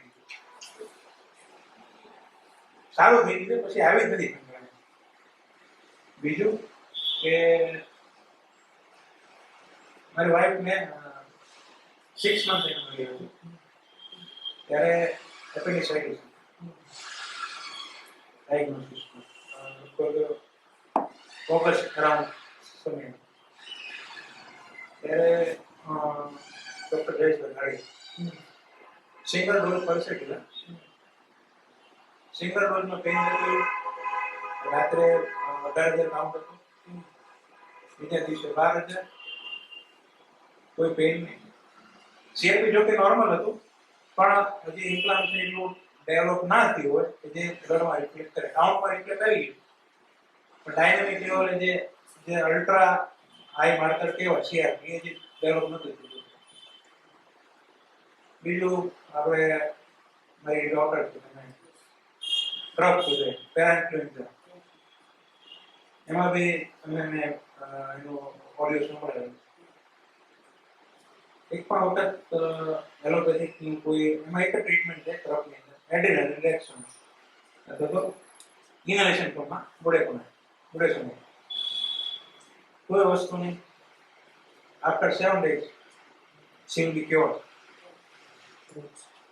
બીજું મારા સનને 2015 months 18 માં ડેન્ગ્યુ હતો 2 ઓક્ટોબર. જયેશભાઈ મેડિસિન આપી ફર્સ્ટ ડે, સેકન્ડ ડે થી રમવાનું ચાલુ, કાઉન્ટ કરાવેલા મેં એવરી 2 days, 2 કે 3 વખત કાઉન્ટ કરાવેલા એવરી 2 days, પછી બંધ કરી દીધું. કોઈ કમ્પ્લેન નહીં, કોઈ નહીં, પ્લેફુલ ખાવા પીવું બધું રેડી. ફીવર હતો લગભગ 102-103 દિવસ. ફર્સ્ટ ડે રાતે